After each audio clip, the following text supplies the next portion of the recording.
The Whisperer in Darkness by H.P. Lovecraft. Chapter 1.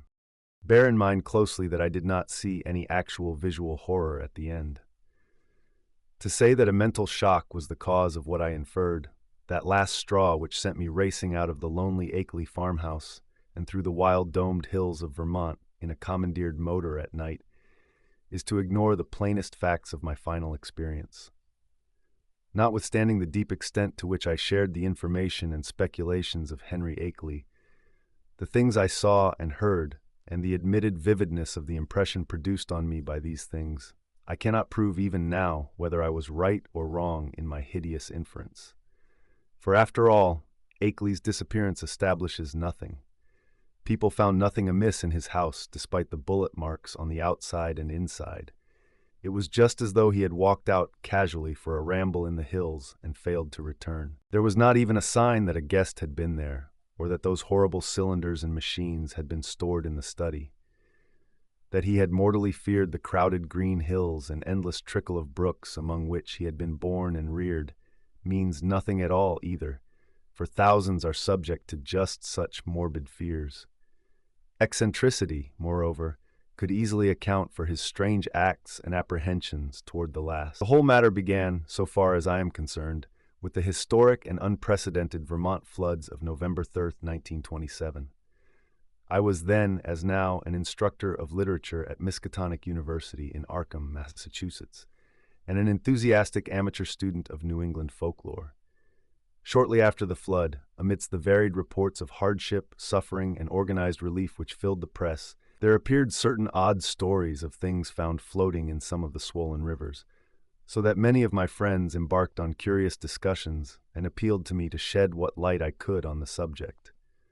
I felt flattered at having my folklore study taken so seriously, and did what I could to belittle the wild, vague tales which seemed so clearly an outgrowth of old rustic superstitions. It amused me to find several persons of education who insisted that some stratum of obscure, distorted fact might underlie the rumors. The tales thus brought to my notice came mostly through newspaper cuttings, though one yarn had an oral source and was repeated to a friend of mine in a letter from his mother in Hardwick, Vermont. The type of thing described was essentially the same in all cases, though there seemed to be three separate instances involved. One connected with the Winooski River near Montpelier, another attached to the West River in Windham County beyond Newfane, and a third centering in the Passumpsic in Caledonia County above Lyndonville. Of course, many of the stray items mentioned other instances, but on analysis they all seemed to boil down to these three. In each case, country folk reported seeing one or more very bizarre and disturbing objects in the surging waters that poured down from the unfrequented hills, and there was a widespread tendency to connect these sights with a primitive, half-forgotten cycle of whispered legend which old people resurrected for the occasion. What people thought they saw were organic shapes, not quite like any they had ever seen before.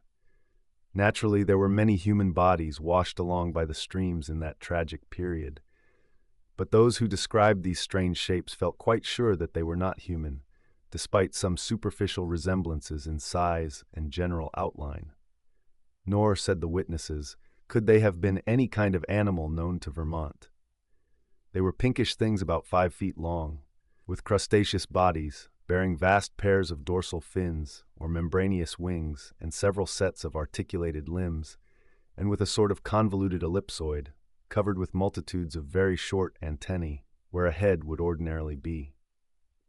It was really remarkable how closely the reports from different sources tended to coincide, though the wonder was lessened by the fact that the old legends, shared at one time throughout the hill country, furnished a morbidly vivid picture which might well have colored the imaginations of all the witnesses concerned. It was my conclusion that such witnesses, in every case naive and simple backwoods folk, had glimpsed the battered and bloated bodies of human beings or farm animals in the whirling currents, and had allowed the half-remembered folklore to invest these pitiful objects with fantastic attributes. The ancient folklore, while cloudy, evasive, and largely forgotten by the present generation, was of a highly singular character, and obviously reflected the influence of still earlier Indian tales. I knew it well, though I had never been in Vermont, through the exceedingly rare monograph of Eli Davenport, which embraces material orally obtained prior to 1839 among the oldest people of the state. This material, moreover, closely coincided with tales which I had personally heard from elderly rustics in the mountains of New Hampshire. Briefly summarized, it hinted at a hidden race of monstrous beings which lurked somewhere among the remoter hills, in the deep woods of the highest peaks, and the dark valleys where streams trickle from unknown sources. These beings were seldom glimpsed, but evidences of their presence were reported by those who had ventured farther than usual up the slopes of certain mountains or into certain deep, steep-sided gorges that even the wolves shunned. There were queer footprints or claw prints in the mud of brook margins and barren patches, and curious circles of stones, with the grass around them worn away, which did not seem to have been placed or entirely shaped by nature. There were, too, certain caves of problematical depth in the sides of the hills, with mouths closed by boulders in a manner scarcely accidental, and with more than an average quota of the queer prints leading both toward and away from them, if indeed the direction of these prints could be justly estimated. And worst of all, there were the things which adventurous people had seen very rarely in the twilight of the remotest valleys and the dense perpendicular woods above the limits of normal hill climbing. It would have been less uncomfortable if the stray accounts of these things had not agreed so well. As it was, nearly all the rumors had several points in common, averring that the creatures were a sort of huge, light red crab with many pairs of legs and with two great bat-like wings in the middle of the back. They sometimes walked on all their legs, and sometimes on the hindmost pair only, using the others to convey large objects of indeterminate nature. On one occasion they were spied in considerable numbers, a detachment of them wading along a shallow woodland watercourse, 3 abreast in evidently disciplined formation. Once a specimen was seen flying, launching itself from the top of a bald, lonely hill at night and vanishing in the sky after its great flapping wings had been silhouetted an instant against the full moon. These things seemed content, on the whole, to let mankind alone, though they were at times held responsible for the disappearance of venturesome individuals, especially persons who built houses too close to certain valleys or too high up on certain mountains. Many localities came to be known as inadvisable to settle in, the feeling persisting long after the cause was forgotten. People would look up at some of the neighboring mountain precipices with a shudder, even when not recalling how many settlers had been lost and how many farmhouses burnt to ashes on the lower slopes of those grim, green sentinels. But while according to the earliest legends, the creatures would appear to have harmed only those trespassing on their privacy, there were later accounts of their curiosity respecting men and of their attempts to establish secret outposts in the human world. There were tales of the queer claw prints seen around farmhouse windows in the morning, and of occasional disappearances in regions outside the obviously haunted areas. Tales, besides, of buzzing voices in imitation of human speech, which made surprising offers to lone travelers on roads and cart paths in the deep woods, and of children frightened out of their wits by things seen or heard where the primal forest pressed close upon their dooryards. In the final layer of legends, the layer just preceding the decline of superstition and the abandonment of close contact with the dreaded places, there are shocked references to hermits and remote farmers who at some period of life appeared to have undergone a repellent mental change, and who were shunned and whispered about as mortals who had sold themselves to the strange beings. In one of the northeastern counties, it seemed to be a fashion about 1800 to accuse eccentric and unpopular recluses of being allies or representatives of the abhorred things. As to what the things were, explanations naturally varied. The common name applied to them was "those ones" or "the old ones," though other terms had a local and transient use. Perhaps the bulk of the Puritan settlers set them down bluntly as familiars of the devil, and made them a basis of odd theological speculation. Those with Celtic legendry in their heritage, mainly the Scotch-Irish element of New Hampshire, and their kindred who had settled in Vermont on Governor Wentworth's colonial grants, linked them vaguely with the malign fairies and little people of the bogs and raths, and protected themselves with scraps of incantation handed down through many generations. but the Indians had the most fantastic theories of all. While different tribal legends differed, there was a marked consensus of belief in certain vital particulars, it being unanimously agreed that the creatures were not native to this earth. The Pennacook myths, which were the most consistent and picturesque, taught that the winged ones came from the Great Bear in the sky and had mines in our earthly hills, whence they took a kind of stone they could not get on any other world. They did not live here, said the myths, but merely maintained outposts and flew back with vast cargoes of stone to their own stars in the north. They harmed only those earth people who got too near them or spied upon them. Animals shunned them through instinctive hatred, not because of being hunted. They could not eat the things and animals of earth, but brought their own food from the stars. It was bad to get near them, and sometimes young hunters who went into their hills never came back. It was not good, either, to listen to what they whispered at night in the forest, with voices like a bee's that tried to be like the voices of men. They knew the speech of all kinds of men, Pennacooks, Hurons, men of the Five Nations, but did not seem to have or need any speech of their own. They talked with their heads, which changed color in different ways to mean different things. All the legendary, of course, white and Indian alike, died down during the 19th century, except for occasional atavistical flare-ups.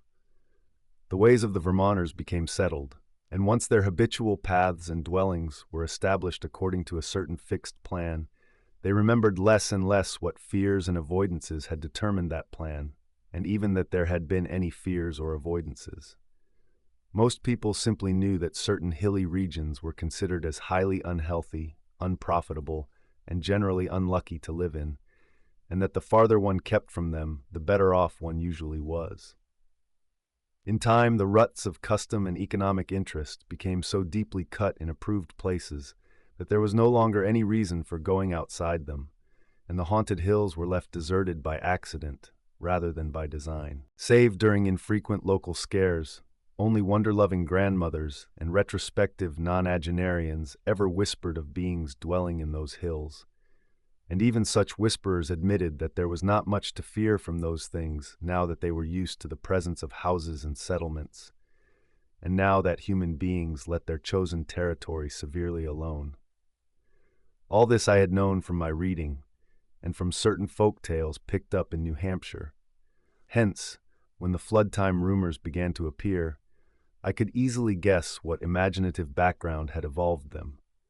I took great pains to explain this to my friends, and was correspondingly amused when several contentious souls continued to insist on a possible element of truth in the reports. Such persons tried to point out that the early legends had a significant persistence and uniformity, and that the virtually unexplored nature of the Vermont hills made it unwise to be dogmatic about what might or might not dwell among them.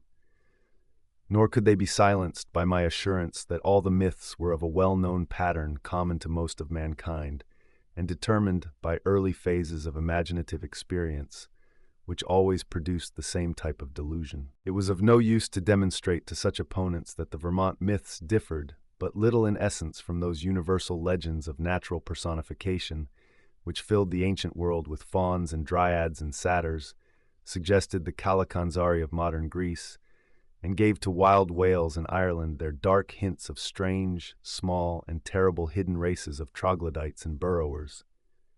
No use, either, to point out the even more startlingly similar belief of the Nepalese hill tribes in the dreaded Mi-go, or abominable snowmen, who lurk hideously amidst the ice and rock pinnacles of the Himalayan summits. When I brought up this evidence, my opponents turned it against me by claiming that it must imply some actual historicity for the ancient tales, that it must argue the real existence of some queer elder earth race, driven to hiding after the advent and dominance of mankind, which might very conceivably have survived in reduced numbers to relatively recent times, or even to the present. The more I laughed at such theories, the more these stubborn friends asseverated them, adding that even without the heritage of legend, the recent reports were too clear, consistent, detailed, and sanely prosaic in manner of telling to be completely ignored. 2 or 3 fanatical extremists went so far as to hint at possible meanings in the ancient Indian tales which gave the hidden beings a non-terrestrial origin, citing the extravagant books of Charles Fort, with their claims that voyagers from other worlds and outer space have often visited Earth. Most of my foes, however, were merely romanticists who insisted on trying to transfer to real life the fantastic lore of lurking little people made popular by the magnificent horror fiction of Arthur Machen. Chapter 2. As was only natural under the circumstances, this piquant debating finally got into print in the form of letters to the Arkham Advertiser, some of which were copied in the press of those Vermont regions whence the flood stories came. The Rutland Herald gave half a page of extracts from the letters on both sides, while the Brattleboro Reformer reprinted one of my long historical and mythological summaries in full, with some accompanying comments in The Pendrifters, thoughtful column which supported and applauded my skeptical conclusions.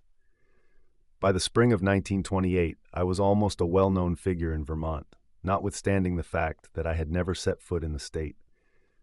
Then came the challenging letters from Henry Akely, which impressed me so profoundly, and which took me for the first and last time to that fascinating realm of crowded green precipices and muttering forest streams. Most of what I now know of Henry Wentworth Akely was gathered by correspondence with his neighbors and with his only son in California, after my experience in his lonely farmhouse. He was, I discovered, the last representative on his home soil of a long, locally distinguished line of jurists, administrators, and gentlemen agriculturists. In him, however, the family mentally had veered away from practical affairs to pure scholarship, so that he had been a notable student of mathematics, astronomy, biology, anthropology, and folklore at the University of Vermont.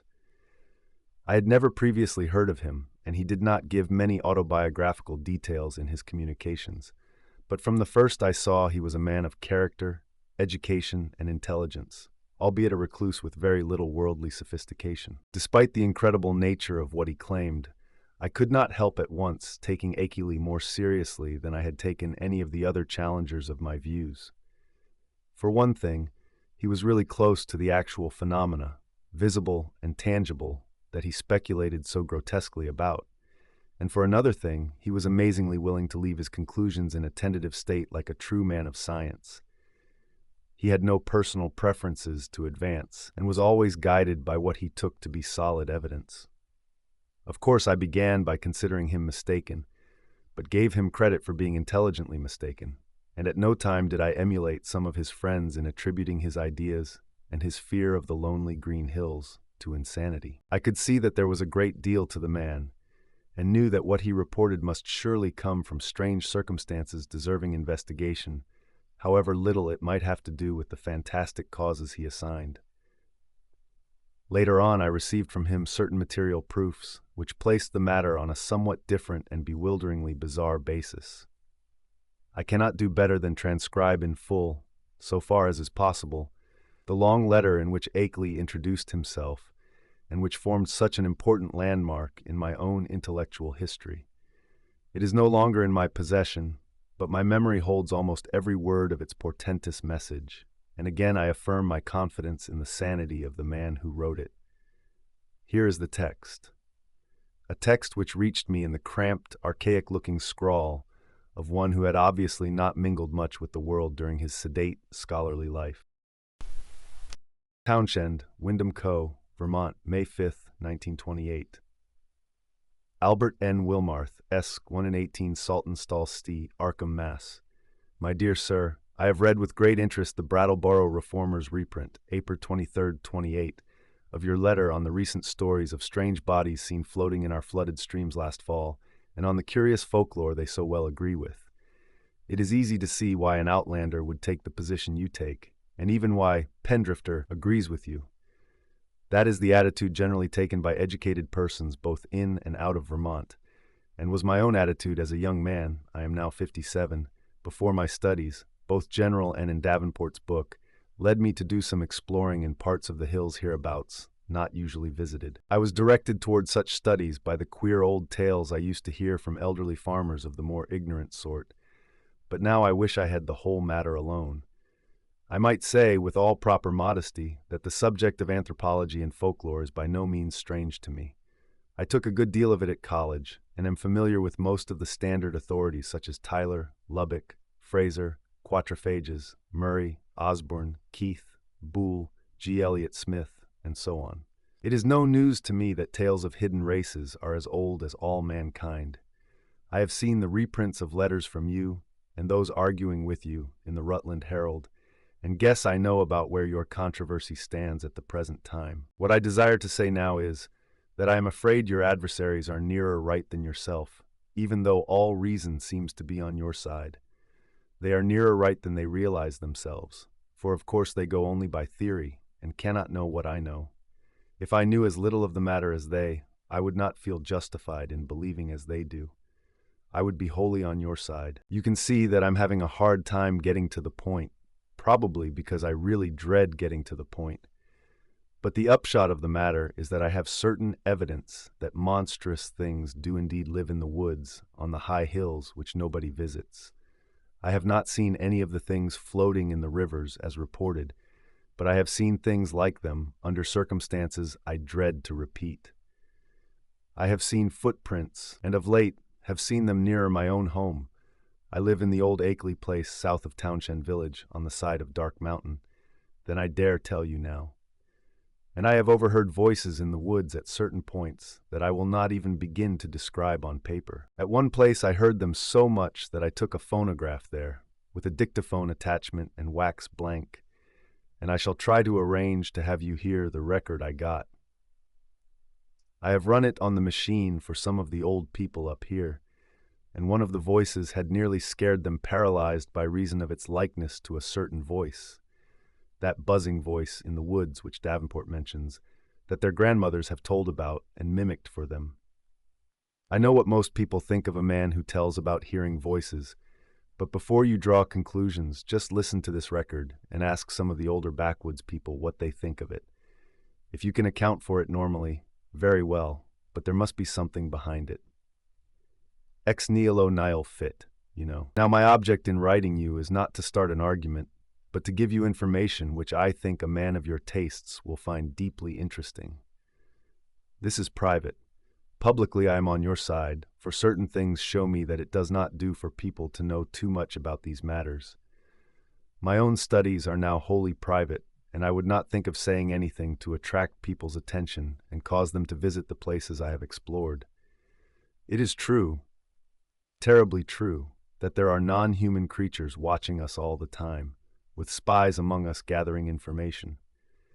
It is from a wretched man who, if he was sane, as I think he was one of those spies, that I got a large part of my clues to the matter. He later killed himself, but I have reason to think there are others now. The things come from another planet, being able to live in interstellar space and fly through it on clumsy, powerful wings, which have a way of resisting the ether, but which are too poor at steering to be of much use in helping them about on Earth. I will tell you about this later, if you do not dismiss me at once as a madman. They come here to get metals from mines that go deep under the hills, and I think I know where they come from. They will not hurt us if we let them alone, but no one can say what will happen if we get too curious about them. Of course, a good army of men could wipe out their mining colony. That is what they are afraid of. But if that happened, more would come from outside, any number of them. They could easily conquer the earth, but have not tried so far, because they have not needed to. They would rather leave things as they are, to save bother. I think they mean to get rid of me because of what I have discovered. There is a great black stone with unknown hieroglyphics half worn away, which I found in the woods on Round Hill, east of here, and after I took it home, everything became different. If they think I suspect too much, they will either kill me or take me off the earth to where they come from. They like to take away men of learning once in a while, to keep informed on the state of things in the human world. This leads me to my secondary purpose in addressing you, namely, to urge you to hush up the present debate rather than give it more publicity. People must be kept away from these hills, and in order to effect this, their curiosity ought not to be aroused any further.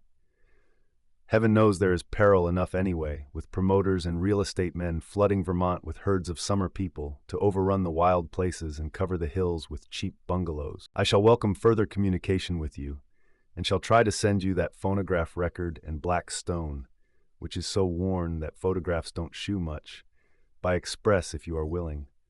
I say try because I think those creatures have a way of tampering with things around here.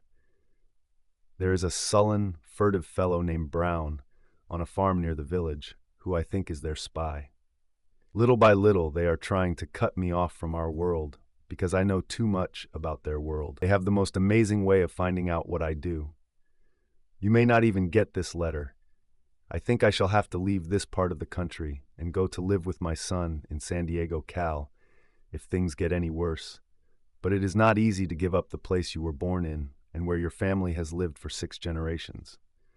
Also, I would hardly dare sell this house to anybody now that the creatures have taken notice of it. They seem to be trying to get the black stone back and destroy the phonograph record, but I shall not let them if I can help it. My great police dogs always hold them back, for there are very few here as yet, and they are clumsy in getting about.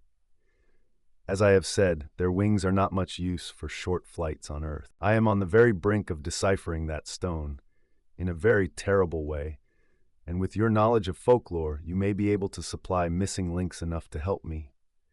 I suppose you know all about the fearful myths antedating the coming of man to the earth, the Yog-Sothoth and Cthulhu cycles, which are hinted at in the Necronomicon.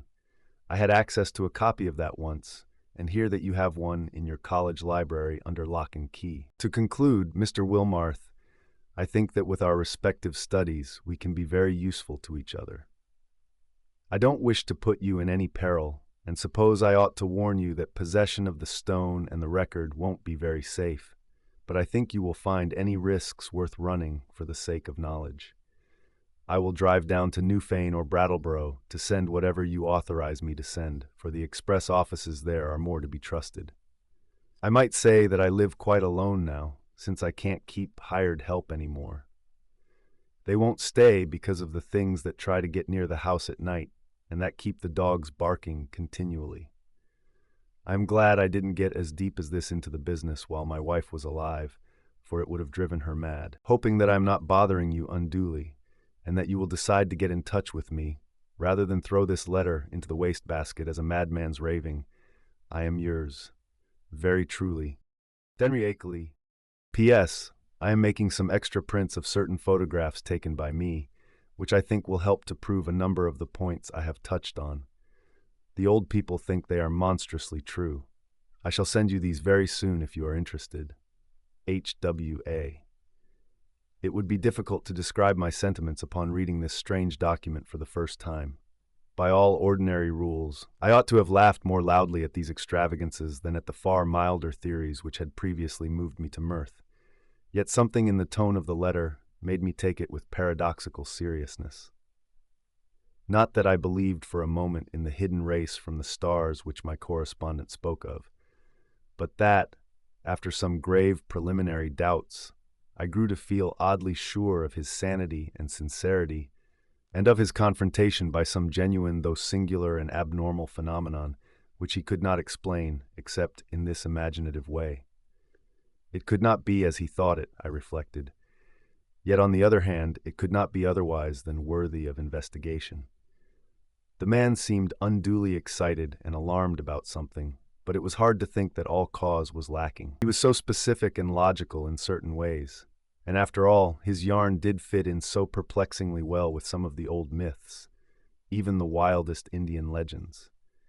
That he had really overheard disturbing voices in the hills, and had really found the black stone he spoke about, was wholly possible despite the crazy inferences he had made, inferences probably suggested by the man who had claimed to be a spy of the outer beings and had later killed himself. It was easy to deduce that this man must have been wholly insane, but that he probably had a streak of perverse outward logic which made the naive Akeley, already prepared for such things by his folklore studies, believe his tale. As for the latest developments, it appeared from his inability to keep hired help that Akeley's humbler rustic neighbors were as convinced as he that his house was besieged by uncanny things at night. The dogs really barked, too. And then the matter of that phonograph record, which I could not but believe he had obtained in the way he said. It must mean something, whether animal noises deceptively like human speech, or the speech of some hidden, night-haunting human being, decayed to a state not much above that of lower animals. From this, my thoughts went back to the black hieroglyph stone, and to speculations upon what it might mean. Then, too, what of the photographs which Akeley said he was about to send, and which the old people had found so convincingly terrible? As I reread the cramped handwriting, I felt, as never before, that my credulous opponents might have more on their side than I had conceded. After all, there might be some queer and perhaps hereditarily misshapen outcasts in those shunned hills, even though no such race of star-born monsters as folklore claimed.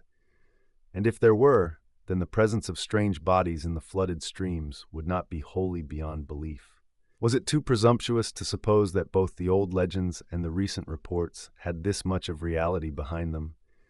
But even as I harbored these doubts, I felt ashamed that so fantastic a piece of bizarrerie as Henry Akeley's wild letter had brought them up. In the end, I answered Akeley's letter, adopting a tone of friendly interest and soliciting further particulars.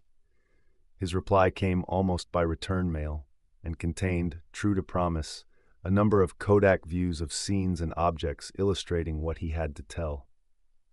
Glancing at these pictures as I took them from the envelope, I felt a curious sense of fright and nearness to forbidden things, for in spite of the vagueness of most of them, they had a damnably suggestive power which was intensified by the fact of their being genuine photographs, actual optical links with what they portrayed, and the product of an impersonal transmitting process without prejudice, fallibility, or mendacity. The more I looked at them, the more I saw that my serious estimate of Akely and his story had not been unjustified. Certainly, these pictures carried conclusive evidence of something in the Vermont hills which was at least vastly outside the radius of our common knowledge and belief. The worst thing of all was the footprint, a view taken where the sun shone on a mud patch somewhere in a deserted upland. This was no cheaply counterfeited thing, I could see at a glance, for the sharply defined pebbles and grass blades in the field of vision gave a clear index of scale and left no possibility of a tricky double exposure. I have called the thing a footprint, but claw print would be a better term. Even now, I can scarcely describe it save to say that it was hideously crab-like, and that there seemed to be some ambiguity about its direction. It was not a very deep or fresh print, but seemed to be about the size of an average man's foot. From a central pad, pairs of saw-toothed nippers projected in opposite directions, quite baffling as to function, if indeed the whole object were exclusively an organ of locomotion. Another photograph, evidently a time exposure taken in deep shadow, was of the mouth of a woodland cave, with a boulder of rounded regularity choking the aperture. On the bare ground in front of it, one could just discern a dense network of curious tracks, and when I studied the picture with a magnifier, I felt uneasily sure that the tracks were like the one in the other view. A third picture shewed a druid-like circle of standing stones on the summit of a wild hill. Around the cryptic circle, the grass was very much beaten down and worn away, though I could not detect any footprints even with the glass. The extreme remoteness of the place was apparent from the veritable sea of tenantless mountains which formed the background and stretched away toward a misty horizon. But if the most disturbing of all the views was that of the footprint, the most curiously suggestive was that of the great black stone found in the Round Hill woods. Akeley had photographed it on what was evidently his study table, for I could see rows of books and a bust of Milton in the background. The thing, as nearly as one might guess, had faced the camera vertically with a somewhat irregularly curved surface of 1 by 2 feet. But to say anything definite about that surface, or about the general shape of the whole mass, almost defies the power of language. What outlandish geometrical principles had guided its cutting, for artificially cut it surely was, I could not even begin to guess, and never before had I seen anything which struck me as so strangely and unmistakably alien to this world.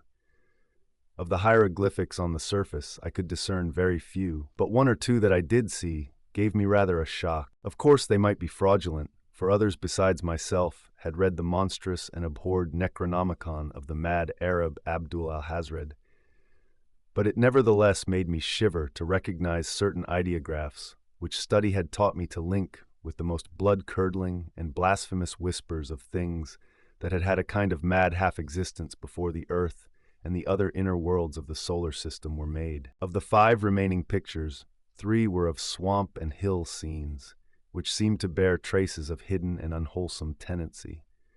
Another was of a queer mark in the ground very near Akeley's house, which he said he had photographed the morning after a night on which the dogs had barked more violently than usual. It was very blurred, and one could really draw no certain conclusions from it, but it did seem fiendishly like that other mark or claw print photographed on the deserted upland.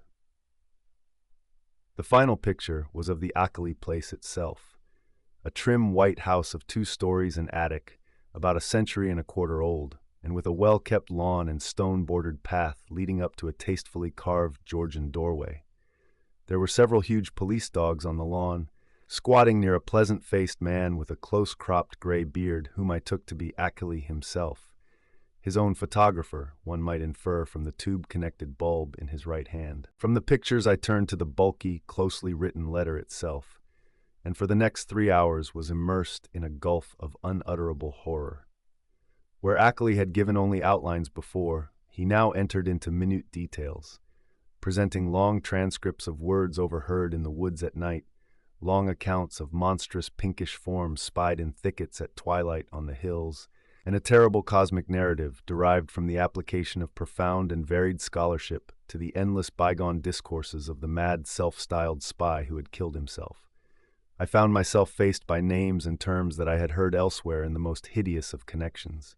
Yuggoth, Great Cthulhu, Sathogwa, Yog-Sothoth, Relaya, Narlathotep, Azathoth, Hastur, Yileng, the Lake of Holly, Bethmora, the Yellow Sign, Lemur Cathulos, Bran, and the Magnum in Nominandum, and was drawn back through nameless aeons and inconceivable dimensions to worlds of elder, outer entity at which the crazed author of the Necronomicon had only guessed in the vaguest way. I was told of the pits of primal life and of the streams that had trickled down therefrom, and finally of the tiny rivulet from one of those streams which had become entangled with the destinies of our own earth. My brain whirled, and where before I had attempted to explain things away, I now began to believe in the most abnormal and incredible wonders. The array of vital evidence was damnably vast and overwhelming, and the cool, scientific attitude of Akely, an attitude removed as far as imaginable from the demented, the fanatical, the hysterical, or even the extravagantly speculative, had a tremendous effect on my thought and judgment. By the time I laid the frightful letter aside, I could understand the fears he had come to entertain, and was ready to do anything in my power to keep people away from those wild, haunted hills. Even now, when time has dulled the impression and made me half question my own experience and horrible doubts, there are things in that letter of Akeley's which I would not quote, or even form into words on paper. I am almost glad that the letter and record and photographs are gone now, and I wish, for reasons I shall soon make clear, that the new planet beyond Neptune had not been discovered. With the reading of that letter, my public debating about the Vermont horror permanently ended. Arguments from opponents remained unanswered or put off with promises, and eventually the controversy petered out into oblivion. During late May and June, I was in constant correspondence with Akely, though once in a while a letter would be lost, so that we would have to retrace our ground and perform considerable laborious copying. What we were trying to do, as a whole, was to compare notes in matters of obscure mythological scholarship and arrive at a clearer correlation of the Vermont horrors with the general body of primitive world legend. For one thing, we virtually decided that these morbidities and the hellish Himalayan Migo were one and the same order of incarnated nightmare. There were also absorbing zoological conjectures, which I would have referred to Professor Dexter in my own college, but for Akeley's imperative command to tell no one of the matter before us. If I seem to disobey that command now, it is only because I think that at this stage a warning about those farther Vermont hills, and about those Himalayan peaks which bold explorers are more and more determined to ascend, is more conducive to public safety than silence would be. One specific thing we were leading up to was a deciphering of the hieroglyphics on that infamous black stone, a deciphering which might well place us in possession of secrets deeper and more dizzying than any formerly known to man. Chapter 3. Toward the end of June, the phonograph record came, shipped from Brattleboro, since Akely was unwilling to trust conditions on the branch line north of there. He had begun to feel an increased sense of espionage, aggravated by the loss of some of our letters, and said much about the insidious deeds of certain men whom he considered tools and agents of the hidden beings. Most of all, he suspected the surly farmer Walter Brown, who lived alone on a run-down hillside place near the deep woods, and who was often seen loafing around corners in Brattleboro, Bellows Falls, Newfane, and South Londonderry in the most inexplicable and seemingly unmotivated way. Brown's voice, he felt convinced, was one of those he had overheard on a certain occasion in a very terrible conversation, and he had once found a footprint or claw print near Brown's house which might possess the most ominous significance. It had been curiously near some of Brown's own footprints that faced toward it. So the record was shipped from Brattleboro, whither Akeley drove in his Ford car along the lonely Vermont back roads. He confessed in an accompanying note that he was beginning to be afraid of those roads, and that he would not even go into Townshend for supplies now except in broad daylight. It did not pay, he repeated again and again, to know too much unless one were very remote from those silent and problematical hills. He would be going to California pretty soon to live with his son, though it was hard to leave a place where all one's memories and ancestral feelings centered. Before trying the record on the commercial machine which I borrowed from the college administration building, I carefully went over all the explanatory matter in Akeley's various letters. This record, he had said, was obtained about 1 a.m. on the 1st of May, 1915, near the closed mouth of a cave where the wooded west slope of Dark Mountain rises out of Lee's Swamp. The place had always been unusually plagued with strange voices, this being the reason he had brought the phonograph, dictaphone, and blank in expectation of results. Former experience had told him that May Eve, the hideous Sabbath night of underground European legend, would probably be more fruitful than any other date, and he was not disappointed. It was noteworthy, though, that he never again heard voices at that particular spot. Unlike most of the overheard forest voices, the substance of the record was quasi-ritualistic and included one palpably human voice which Akely had never been able to place. It was not Brown's, but seemed to be that of a man of greater cultivation. The second voice, however, was the real crux of the thing, for this was the accursed buzzing which had no likeness to humanity, despite the human words which it uttered in good English grammar and a scholarly accent. The recording phonograph and dictaphone had not worked uniformly well, and had of course been at a great disadvantage because of the remote and muffled nature of the overheard ritual, so that the actual speech secured was very fragmentary. Akeley had given me a transcript of what he believed the spoken words to be, and I glanced through this again as I prepared the machine for action. The text was darkly mysterious rather than openly horrible, though a knowledge of its origin and manner of gathering gave it all the associative horror which any words could well possess. I will present it here in full as I remember it, and I am fairly confident that I know it correctly by heart, not only from reading the transcript, but from playing the record itself over and over again.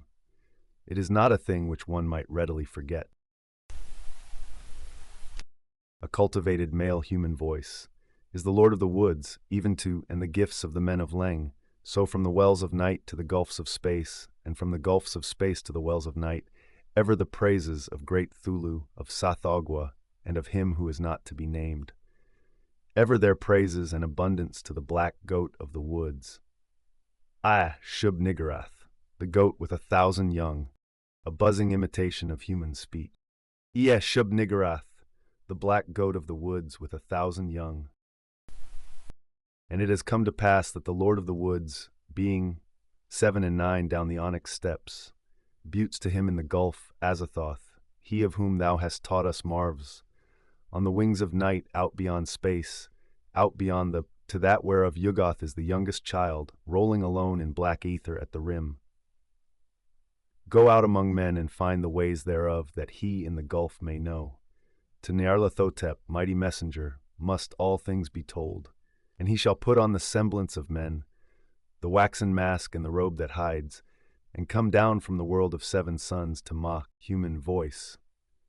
Nyarlathotep, great messenger, bringer of strange joy to Yuggoth through the void, father of the million favored ones, stalker among. Speech cut off by end of record. Such were the words for which I was to listen when I started the phonograph. It was with a trace of genuine dread and reluctance that I pressed the lever and heard the preliminary scratching of the sapphire point, and I was glad that the first faint, fragmentary words were in a human voice. A mellow, educated voice, which seemed vaguely Bostonian in accent, and which was certainly not that of any native of the Vermont hills. As I listened to the tantalizingly feeble rendering, I seemed to find the speech identical with Akeley's carefully prepared transcript. On it chanted in that mellow Bostonian voice, "Yeh, Shub Niggurath, the goat with 1,000 young," and then I heard the other voice. To this hour I shudder retrospectively when I think of how it struck me, prepared though I was by Akeley's accounts. Those to whom I have since described the record profess to find nothing but cheap imposture or madness in it.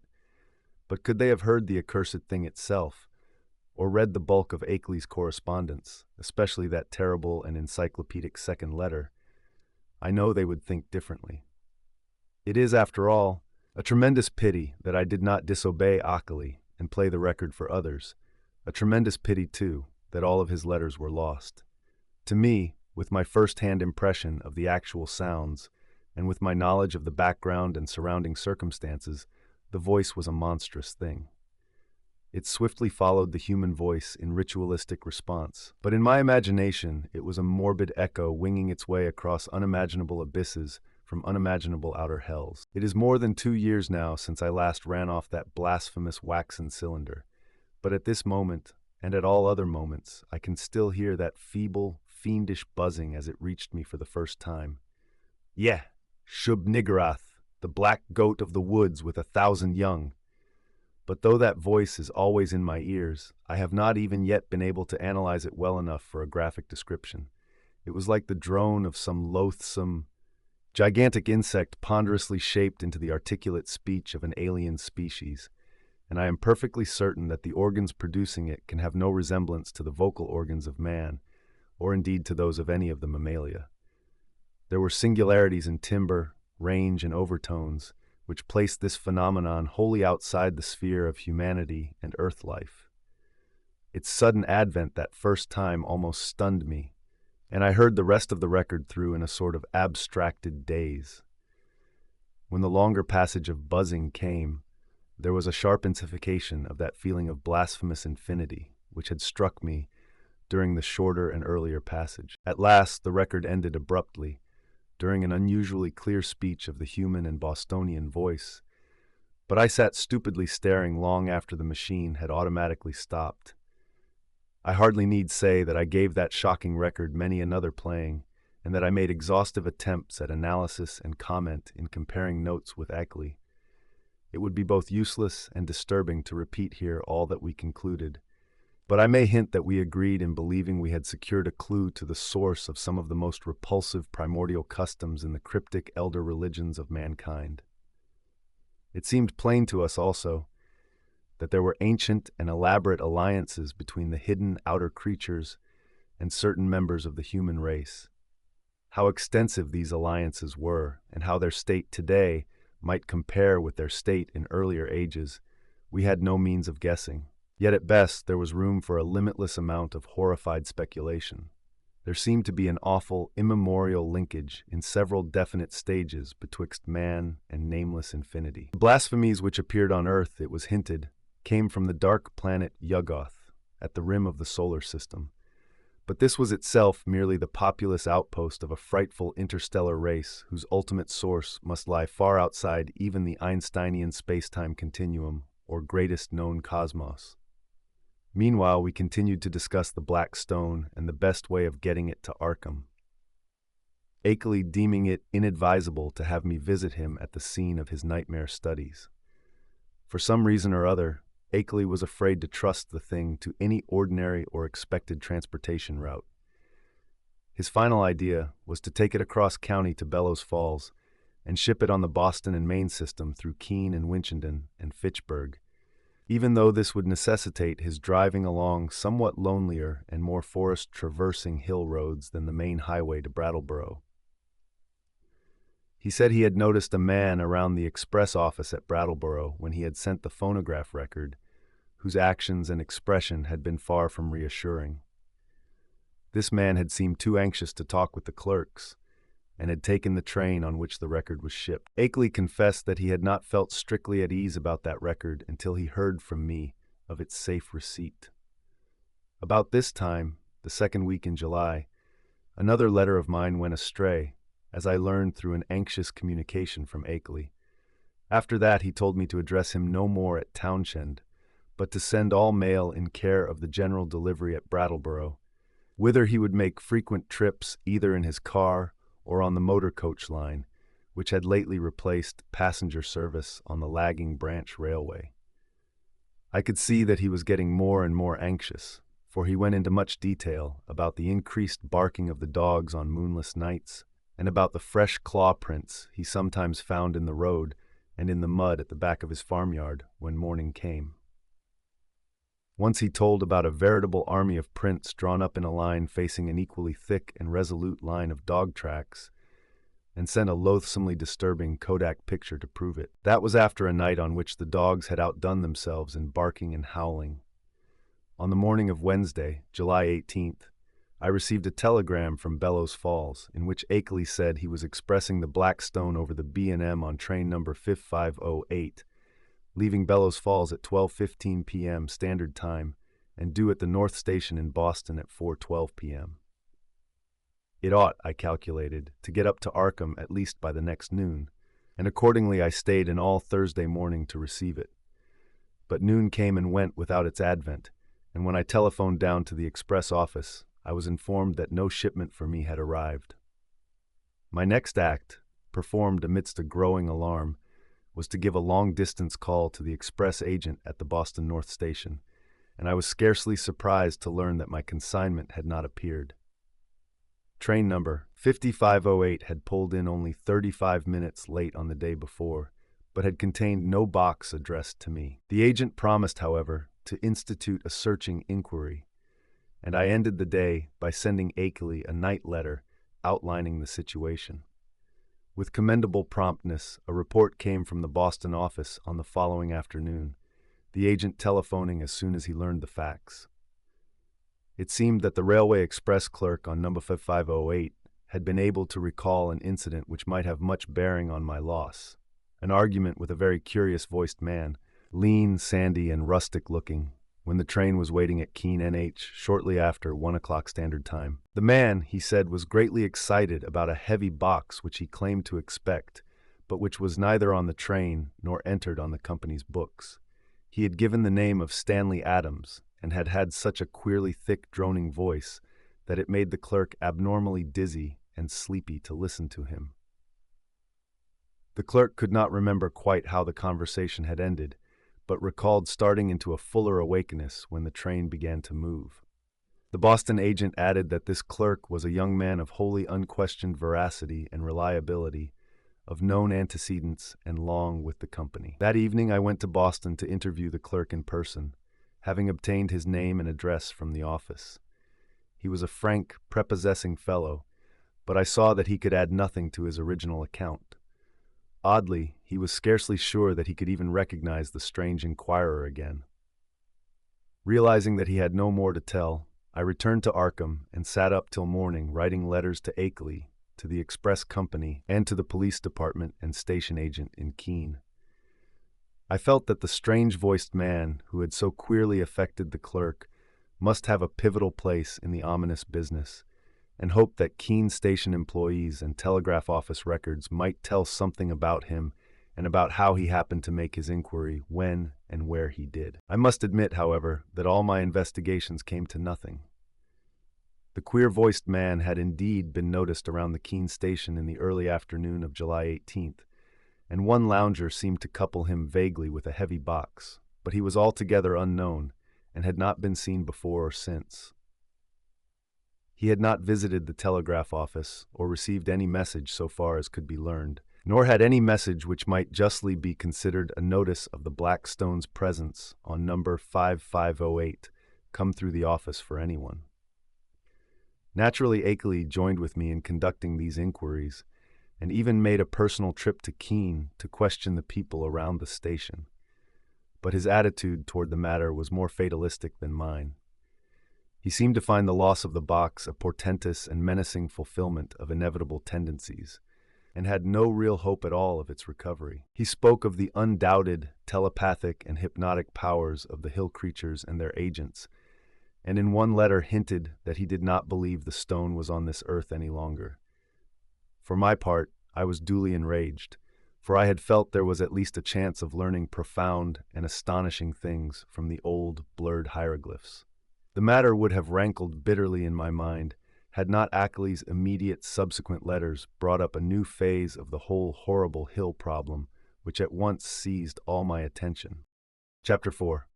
The unknown things, Akely wrote in a script grown pitifully tremulous, had begun to close in on him with a wholly new degree of determination. The nocturnal barking of the dogs whenever the moon was dim or absent was hideous now, and there had been attempts to molest him on the lonely roads he had to traverse by day. On the 2nd of August, while bound for the village in his car, he had found a tree trunk laid in his path at a point where the highway ran through a deep patch of woods, while the savage barking of the 2 great dogs he had with him told all too well of the things which must have been lurking near. What would have happened had the dogs not been there, he did not dare guess. But he never went out now without at least 2 of his faithful and powerful pack. Other road experiences had occurred on August 5th and 6th, a shot grazing his car on one occasion, and the barking of the dogs telling of unholy woodland presences on the other. On August 15th, I received a frantic letter which disturbed me greatly, and which made me wish Akely could put aside his lonely reticence and call in the aid of the law. There had been frightful happenings on the night of the 12th to 13th, bullets flying outside the farmhouse, and 3 of the 12 great dogs being found shot dead in the morning. There were myriads of claw prints in the road, with the human prints of Walter Brown among them. Akely had started to telephone to Brattleboro for more dogs, but the wire had gone dead before he had a chance to say much. Later he went to Brattleboro in his car, and learned there that linemen had found the main telephone cable neatly cut at a point where it ran through the deserted hills north of Newfane. But he was about to start home with 4 fine new dogs and several cases of ammunition for his big game repeating rifle. The letter was written at the post office in Brattleboro and came through to me without delay. My attitude toward the matter was by this time quickly slipping from a scientific to an alarmedly personal one. I was afraid for Akely in his remote, lonely farmhouse, and half afraid for myself because of my now definite connection with the strange hill problem. The thing was reaching out so. Would it suck me in and engulf me? In replying to his letter, I urged him to seek help, and hinted that I might take action myself if he did not. I spoke of visiting Vermont in person, in spite of his wishes, and of helping him explain the situation to the proper authorities. In return, however, I received only a telegram from Bellows Falls which read thus: "Appreciate your position, but can do nothing.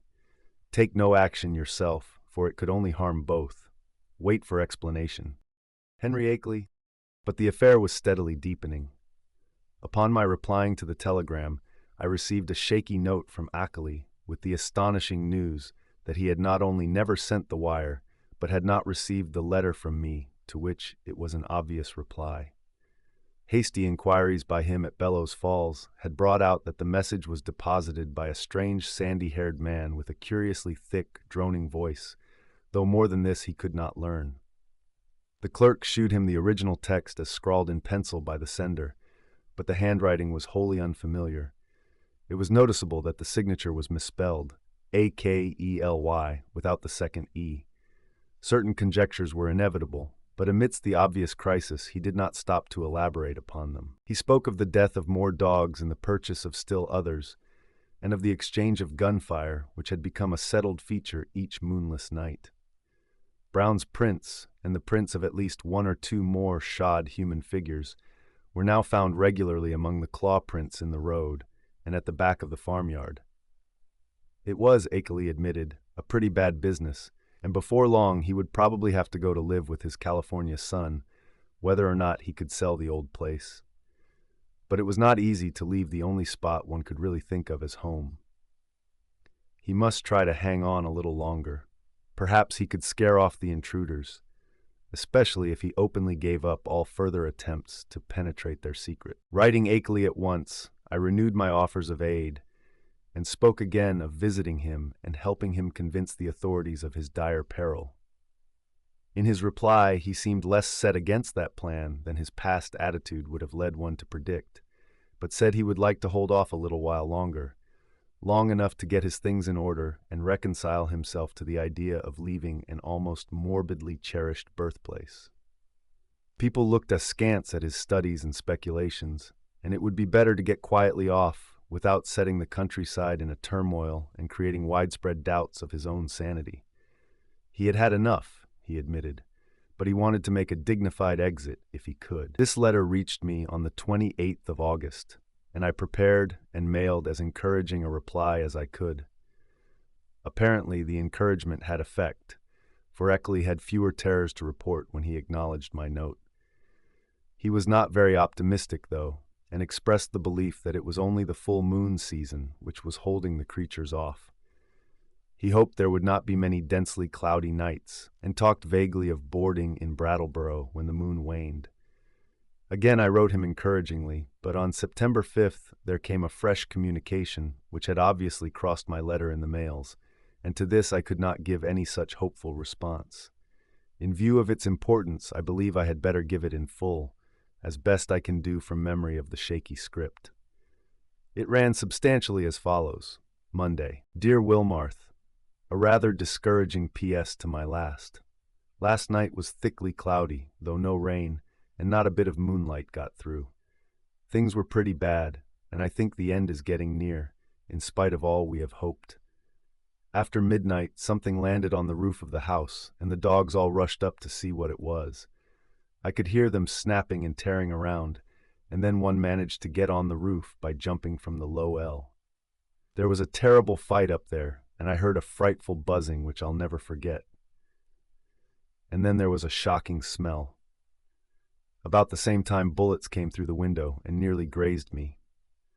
I think the main line of the hill creatures had got close to the house when the dogs divided because of the roof business. What was up there I don't know yet, but I'm afraid the creatures are learning to steer better with their space wings. I put out the light and used the windows for loopholes and raked all around the house with rifle fire aimed just high enough not to hit the dogs. That seemed to end the business, but in the morning I found great pools of blood in the yard, beside pools of a green sticky stuff that had the worst odor I have ever smelled. I climbed up on the roof and found more of the sticky stuff there. 5 of the dogs were killed. I'm afraid I hit one by aiming too low, for he was shot in the back. Now I'm setting the panes the shots broke, and am going to Brattleboro for more dogs. I guess the men at the kennels think I am crazy. We'll drop another note later. Suppose I'll be ready for moving in a week or two, though it nearly kills me to think of it. Hastily, Akely. But this was not the only letter from Akely to cross mine. On the next morning, September 6th, still another came. This time a frantic scrawl which utterly unnerved me and put me at a loss what to say or do next. Again, I cannot do better than quote the text as faithfully as memory will let me. Tuesday. Clouds didn't break, so no moon again, and going into the wane anyhow. I'd have the house wired for electricity and put in a searchlight if I didn't know they'd cut the cables as fast as they could be mended. I think I'm going crazy. It may be that all I have ever written you is a dream or madness. It was bad enough before, but this time it is too much. They talked to me last night, talked in that cursed buzzing voice, and told me things that I dare not repeat to you. I heard them plainly over the barking of the dogs, and once when they were drowned out, a human voice helped them. Keep out of this, Wilmarth. It is worse than either you or I ever suspected. They don't mean to let me get to California now, They want to take me off alive, or what theoretically and mentally amounts to alive, not only to Yuggoth, but beyond that, away outside the galaxy and possibly beyond the last curved rim of space. I told them I wouldn't go where they wish, or in the terrible way they propose to take me, but I'm afraid it will be no use. My place is so far out that they may come by day as well as by night before long. 6 more dogs killed, and I felt presences all along the wooded parts of the road when I drove to Brattleboro today. It was a mistake for me to try to send you that phonograph record and black stone. Better smash the record before it's too late. We'll drop you another line tomorrow if I'm still here. Wish I could arrange to get my books and things to Brattleboro and board there. I would run off without anything if I could, but something inside my mind holds me back. I can slip out to Brattleboro, where I ought to be safe, but I feel just as much a prisoner there as at the house, and I seem to know that I couldn't get much farther even if I dropped everything and tried. It is horrible. Don't get mixed up in this. Yours, Akeley. I did not sleep at all the night after receiving this terrible thing, and was utterly baffled as to Akeley's remaining degree of sanity. The substance of the note was wholly insane, yet the manner of expression, in view of all that had gone before, had a grimly potent quality of convincingness. I made no attempt to answer it, thinking it better to wait until Akeley might have time to reply to my latest communication. Such a reply indeed came on the following day, though the fresh material in it quite overshadowed any of the points brought up by the letter it nominally answered. Here is what I recall of the text, scrawled and blotted as it was in the course of a plainly frantic and hurried composition. W., your letter came, but it's no use to discuss anything anymore. I am fully resigned. Wonder that I have even enough willpower left to fight them off. Can't escape even if I were willing to give up everything and run. They'll get me. Had a letter from them yesterday. R.F.D. man brought it while I was at Brattleboro. Typed and postmarked Bellows Falls. Tells what they want to do with me. I can't repeat it. Look out for yourself, too. Smash that record. Cloudy nights keep up, and moon waning all the time. Wish I dared to get help. It might brace up my willpower, but everyone who would dare to come at all would call me crazy unless there happened to be some proof. Couldn't ask people to come for no reason at all. Am all out of touch with everybody, and have been for years. But I haven't told you the worst, Wilmarth. Brace up to read this, for it will give you a shock. I am telling the truth, though. It is this. I have seen and touched one of the things, or part of one of the things. God, man, but it's awful. It was dead, of course. One of the dogs had it, and I found it near the kennel this morning. I tried to save it in the woodshed to convince people of the whole thing, but it all evaporated in a few hours. Nothing left. You know, all those things in the rivers were seen only on the first morning after the flood. And here's the worst. I tried to photograph it for you, but when I developed the film, there wasn't anything visible except the woodshed. What can the thing have been made of? I saw it and felt it, and they all leave footprints. It was surely made of matter. But what kind of matter? The shape can't be described. It was a great crab with a lot of pyramided fleshy rings or knots of thick, ropey stuff, covered with feelers where a man's head would be. That green sticky stuff is its blood or juice, and there are more of them due on Earth any minute. Walter Brown is missing, hasn't been seen loafing around any of his usual corners in the villages hereabouts. I must have got him with one of my shots, though the creatures always seem to try to take their dead and wounded away. Got into town this afternoon without any trouble, but I'm afraid they're beginning to hold off because they're sure of me. I'm writing this in Brattleboro, P.O. This may be goodbye. If it is, write my son, George Goodenough Akely, 176 Pleasance, San Diego, Cal. But don't come up here. Write the boy if you don't hear from me in a week, and watch the papers for news. I'm going to play my last 2 cards now, if I have the willpower left. First, to try poison gas on the things. I've got the right chemicals and have fixed up masks for myself and the dogs. And then if that doesn't work, tell the sheriff. They can lock me in a madhouse if they want to. It'll be better than what the other creatures would do. Perhaps I can get them to pay attention to the prints around the house. They are faint, but I can find them every morning. Suppose, though, police would say I faked them somehow. for they all think I'm a queer character. Must try to have a state policeman spend a night here and see for himself, though it would be just like the creatures to learn about it and hold off that night. They cut my wires whenever I try to telephone in the night. The linemen think it is very queer, and may testify for me if they don't go and imagine I cut them myself. I haven't tried to keep them repaired for over a week now. I could get some of the ignorant people to testify for me about the reality of the horrors, but everybody laughs at what they say. And anyway, they have shunned my place for so long that they don't know any of the new events. You couldn't get one of those rundown farmers to come within a mile of my house for love or money. The mail carrier hears what they say and jokes me about it. God, if I only dared tell him how real it is. I think I'll try to get him to notice the prints, but he comes in the afternoon, and they're usually about gone by that time. If I kept one by setting a box or pan over it, he'd think surely it was a fake or joke. Wish I hadn't gotten to be such a hermit, so folks don't drop around as they used to. I've never dared show the Black Stone or the Kodak pictures, or play that record, to anybody but the ignorant people. The others would say I faked the whole business and do nothing but laugh. But I may yet try showing the pictures. They give those claw prints clearly, even if the things that made them can't be photographed. What a shame nobody else saw that thing this morning before it went to nothing, but I don't know as I care. After what I've been through, a madhouse is as good a place as any. The doctors can help me make up my mind to get away from this house, and that is all that will save me. Write my son George if you don't hear soon. Goodbye, smash that record, and don't mix up in this. Yours, Akeley. The letter frankly plunged me into the blackest of terror. I did not know what to say in answer, but scratched off some incoherent words of advice and encouragement and sent them by registered mail.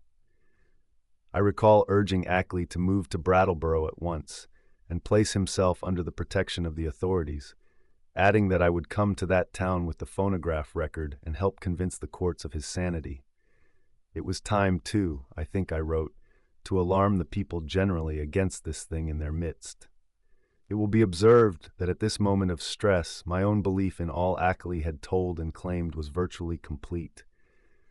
Though I did think his failure to get a picture of the dead monster was due not to any freak of nature, but to some excited slip of his own. Chapter 5.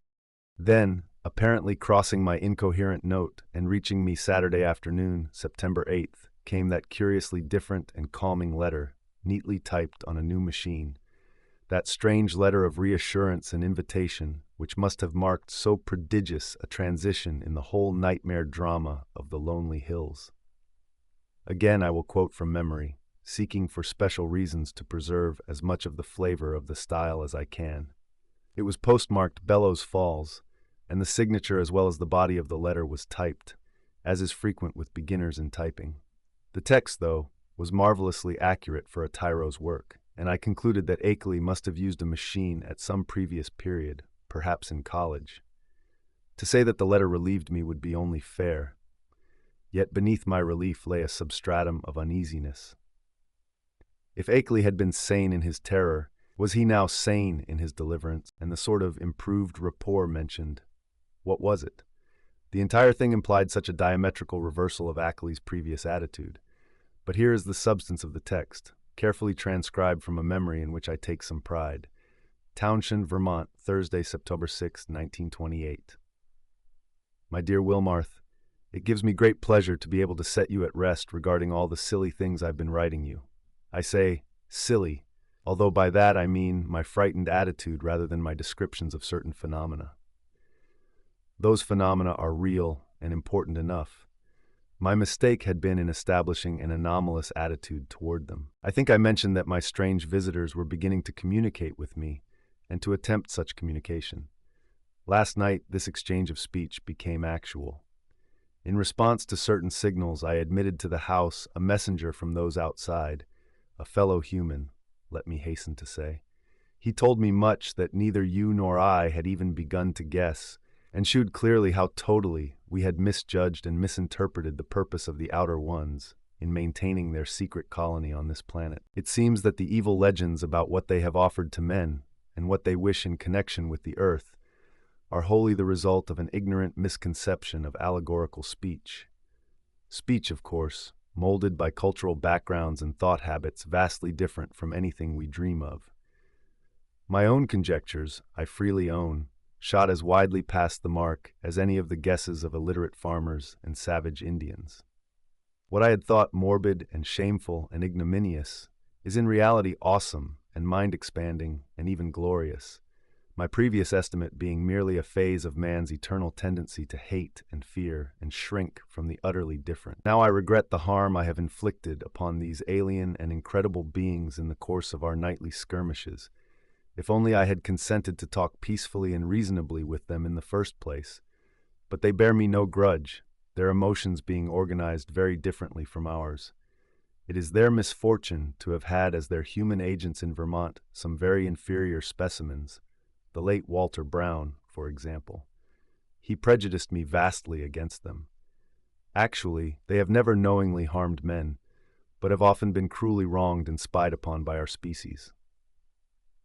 There is a whole secret cult of evil men. A man of your mystical erudition will understand me when I link them with Hastur and the Yellow Sign, devoted to the purpose of tracking them down and injuring them on behalf of monstrous powers from other dimensions. It is against these aggressors, not against normal humanity, that the drastic precautions of the Outer Ones are directed. Incidentally, I learned that many of our lost letters were stolen not by the Outer Ones, but by the emissaries of this malign cult. All that the Outer Ones wish of man is peace and non-molestation and an increasing intellectual rapport. This latter is absolutely necessary now that our inventions and devices are expanding our knowledge and motions and making it more and more impossible for the Outer Ones' necessary outposts to exist secretly on this planet. The alien beings desire to know mankind more fully, and to have a few of mankind's philosophic and scientific leaders know more about them. With such an exchange of knowledge, all perils will pass, and a satisfactory modus vivendi be established. The very idea of any attempt to enslave or degrade mankind is ridiculous. As a beginning of this improved rapport, the Outer Ones have naturally chosen me, whose knowledge of them is already so considerable, as their primary interpreter on Earth. Much was told me last night, facts of the most stupendous and vista-opening nature, and more will be subsequently communicated to me, both orally and in writing. I shall not be called upon to make any trip outside just yet, though I shall probably wish to do so later on. Employing special means and transcending everything which we have hitherto been accustomed to regard as human experience. My house will be besieged no longer. Everything has reverted to normal, and the dogs will have no further occupation. In place of terror, I have been given a rich boon of knowledge and intellectual adventure which few other mortals have ever shared. The outer beings are perhaps the most marvelous organic things in or beyond all space and time, members of a cosmos-wide race of which all other life forms are merely degenerate variants. They are more vegetable than animal, if these terms can be applied to the sort of matter composing them, and have a somewhat fungoid structure, though the presence of a chlorophyll-like substance and a very singular nutritive system differentiate them altogether from true cormophytic fungi. Indeed, the type is composed of a form of matter totally alien to our part of space, with electrons having a wholly different vibration rate. That is why the beings cannot be photographed on the ordinary camera films and plates of our known universe, even though our eyes can see them. With proper knowledge, however, any good chemist could make a photographic emulsion which would record their images. The genus is unique in its ability to traverse the heatless and airless interstellar void in full corporeal form, and some of its variants cannot do this without mechanical aid or curious surgical transpositions. Only a few species have the ether-resisting wings characteristic of the Vermont variety. Those inhabiting certain remote peaks in the Old World were brought in other ways. Their external resemblance to animal life, and to the sort of structure we understand as material, is a matter of parallel evolution rather than of close kinship. Their brain capacity exceeds that of any other surviving life form, although the winged types of our hill country are by no means the most highly developed. Telepathy is their usual means of discourse, though they have rudimentary vocal organs which, after a slight operation, for surgery is an incredibly expert and everyday thing among them, can roughly duplicate the speech of such types of organism as still use speech. Their main immediate abode is a still undiscovered and almost lightless planet at the very edge of our solar system, beyond Neptune and the ninth in distance from the Sun. It is, as we have inferred, the object mystically hinted at as Yuggoth in certain ancient and forbidden writings, and it will soon be the scene of a strange focusing of thought upon our world in an effort to facilitate mental rapport. I would not be surprised if astronomers became sufficiently sensitive to these thought currents to discover Yuggoth when the outer ones wish them to do so. But Yuggoth, of course, is only the stepping stone. The main body of the beings inhabits strangely organized abysses wholly beyond the utmost reach of any human imagination. The space-time globule which we recognize as the totality of all cosmic entity is only an atom in the genuine infinity which is theirs. And as much of this infinity as any human brain can hold is eventually to be opened up to me, as it has been to not more than 50 other men since the human race has existed. You will probably call this raving at first, Wilmarth, but in time you will appreciate the titanic opportunity I have stumbled upon. I want you to share as much of it as is possible, and to that end must tell you thousands of things that won't go on paper. In the past, I have warned you not to come to see me. Now that all is safe, I take pleasure in rescinding that warning and inviting you. Can't you make a trip up here before your college term opens? It would be marvelously delightful if you could. Bring along the phonograph record and all my letters to you as consultative data. We shall need them in piecing together the whole tremendous story. You might bring the Kodak prints too, since I seem to have mislaid the negatives and my own prints in all this recent excitement. But what a wealth of facts I have to add to all this groping and tentative material, and what a stupendous device I have to supplement my additions. Don't hesitate. I am free from espionage now, and you will not meet anything unnatural or disturbing. Just come along and let my car meet you at the Brattleboro station. Prepare to stay as long as you can, and expect many an evening of discussion of things beyond all human conjecture. Don't tell anyone about it, of course, for this matter must not get to the promiscuous public. The train service to Brattleboro is not bad. You can get a timetable in Boston. Take the B&M to Greenfield, and then change for the brief remainder of the way. I suggest you're taking the convenient 4:10 p.m. standard from Boston.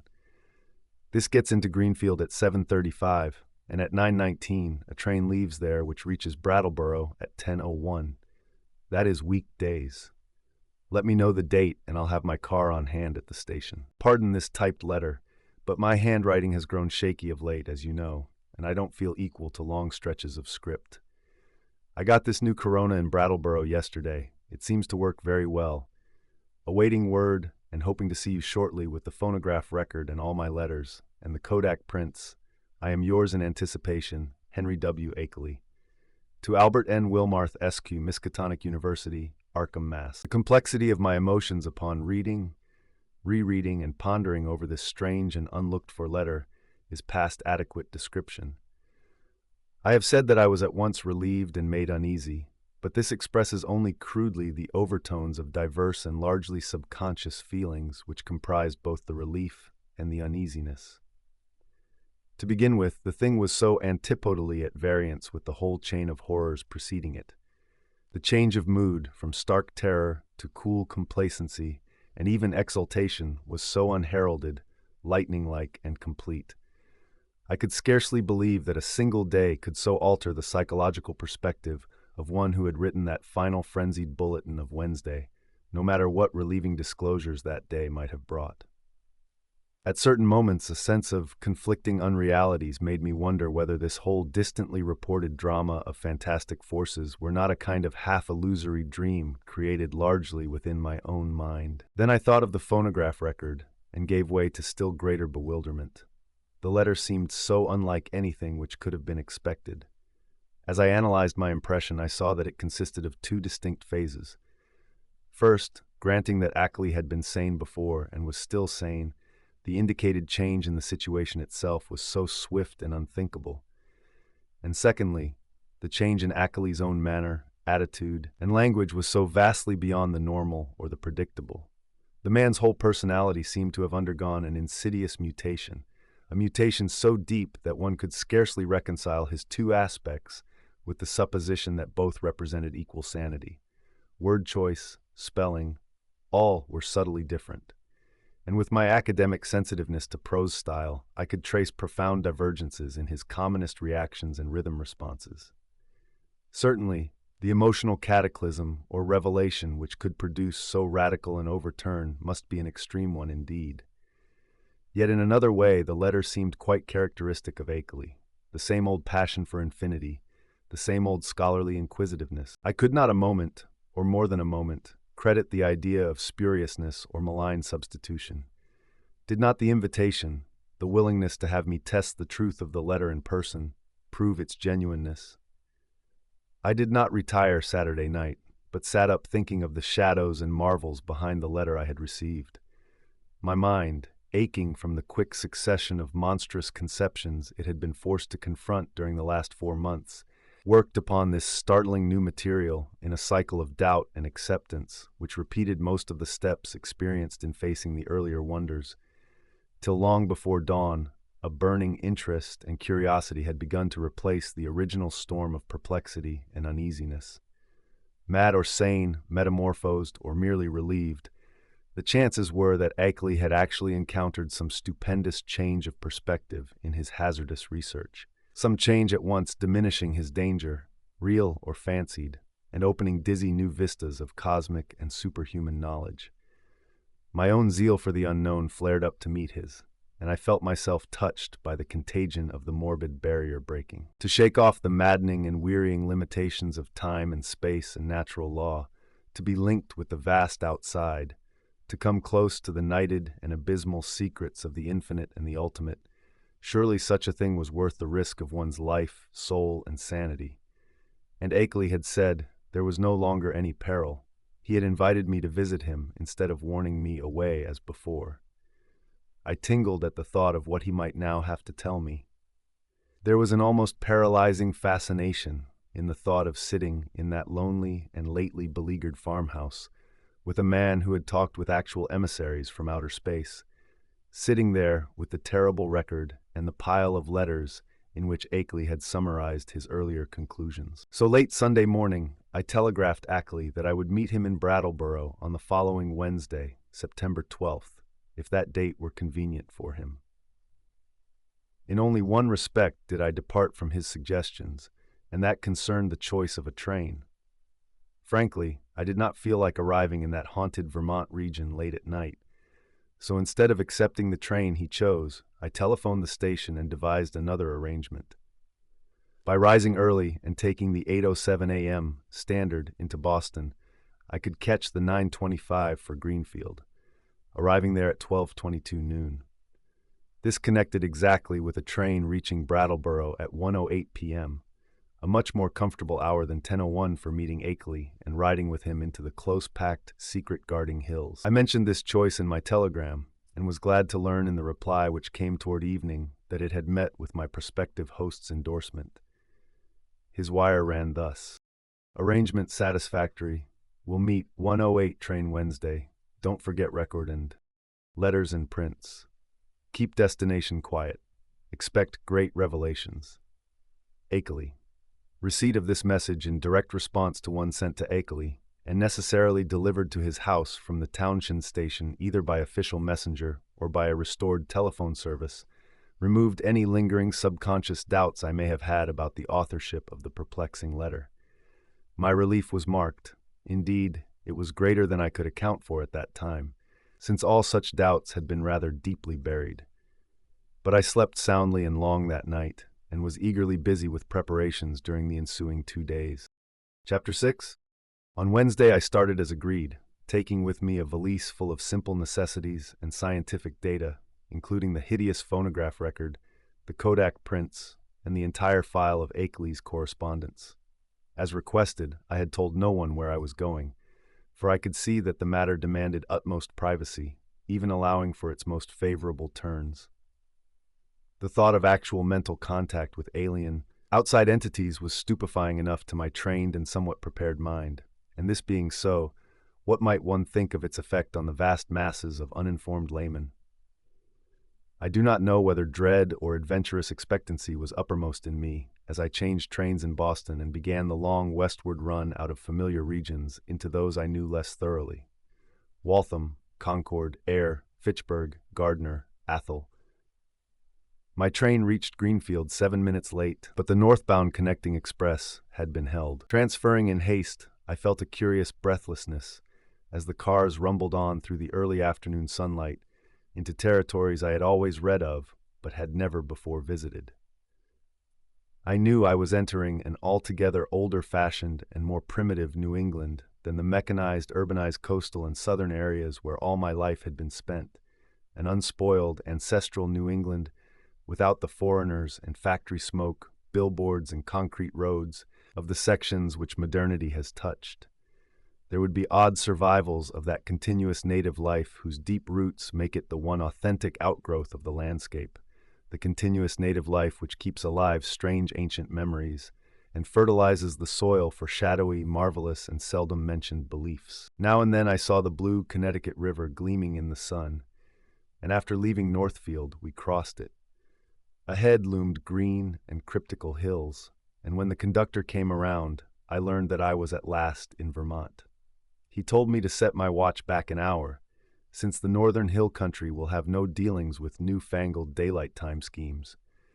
As I did so, it seemed to me that I was likewise turning the calendar back a century. The train kept close to the river, and across in New Hampshire I could see the approaching slope of steep Wantasticate, about which singular old legends cluster. Then streets appeared on my left, and a green island shewed in the stream on my right. People rose and filed to the door, and I followed them. The car stopped, and I alighted beneath the long train shed of the Brattleboro station. Looking over the line of waiting motors, I hesitated a moment to see which one might turn out to be the Akeley Ford, but my identity was divined before I could take the initiative. And yet it was clearly not Akeley himself who advanced to meet me with an outstretched hand and a mellowly phrased query as to whether I was indeed Mr. Albert N. Wilmarth of Arkham. This man bore no resemblance to the bearded, grizzled Akeley of the snapshot, but was a younger and more urban person, fashionably dressed and wearing only a small, dark moustache. His cultivated voice held an odd and almost disturbing hint of vague familiarity, though I could not definitely place it in my memory. As I surveyed him, I heard him explaining that he was a friend of my prospective host's who had come down from Townshend in his stead. Akeley, he declared, had suffered a sudden attack of some asthmatic trouble and did not feel equal to making a trip in the outdoor air. It was not serious, however, and there was to be no change in plans regarding my visit. I could not make out just how much this Mr. Noyes, as he announced himself, knew of Akeley's researches and discoveries, though it seemed to me that his casual manner stamped him as a comparative outsider. Remembering what a hermit Akeley had been, I was a trifle surprised at the ready availability of such a friend, but did not let my puzzlement deter me from entering the motor to which he gestured me. It was not the small ancient car I had expected from Akeley's descriptions, but a large and immaculate specimen of recent pattern, apparently Noyes' own, and bearing Massachusetts license plates with the amusing sacred codfish device of that year. My guide, I concluded, must be a summer transient in the Townshend region. Noyes climbed into the car beside me and started it at once. I was glad that he did not overflow with conversation, for some peculiar atmospheric tensity made me feel disinclined to talk. The town seemed very attractive in the afternoon sunlight as we swept up an incline and turned to the right into the main street. It drowsed like the older New England cities which one remembers from boyhood, and something in the collocation of roofs and steeples and chimneys and brick walls formed contours touching deep viol strings of ancestral emotion. I could tell that I was at the gateway of a region half bewitched through the piling up of unbroken time accumulations, a region where old, strange things have had a chance to grow and linger because they have never been stirred up. As we passed out of Brattleboro, my sense of constraint and foreboding increased, for a vague quality in the hill-crowded countryside with its towering, threatening, close-pressing green and granite slopes hinted at obscure secrets and immemorial survivals, which might or might not be hostile to mankind. For a time, our course followed a broad, shallow river, which flowed down from unknown hills in the north, and I shivered when my companion told me it was the West River.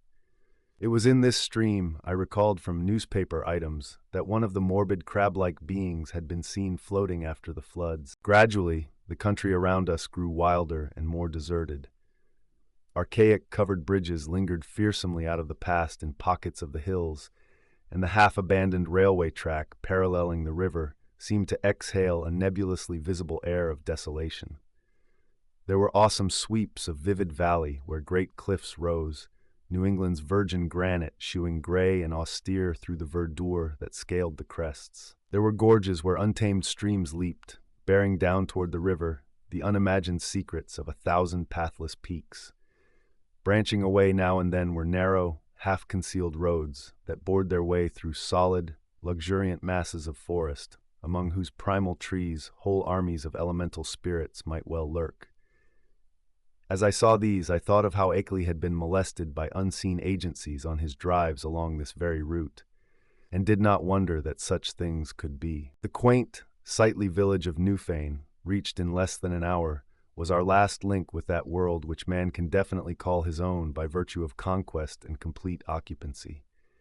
After that, we cast off all allegiance to immediate, tangible, and time-touched things, and entered a fantastic world of hushed unreality, in which the narrow, ribbon-like road rose and fell and curved with an almost sentient and purposeful caprice amidst the tenantless green peaks and half-deserted valleys.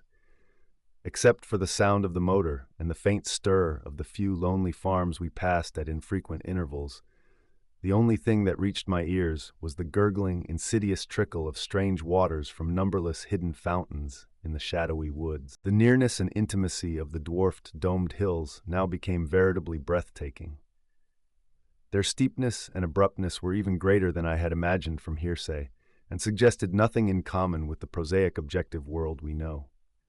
The dense, unvisited woods on those inaccessible slopes seemed to harbor alien and incredible things, and I felt that the very outline of the hills themselves held some strange and aeon-forgotten meaning, as if they were vast hieroglyphs left by a rumored Titan race whose glories live only in rare, deep dreams.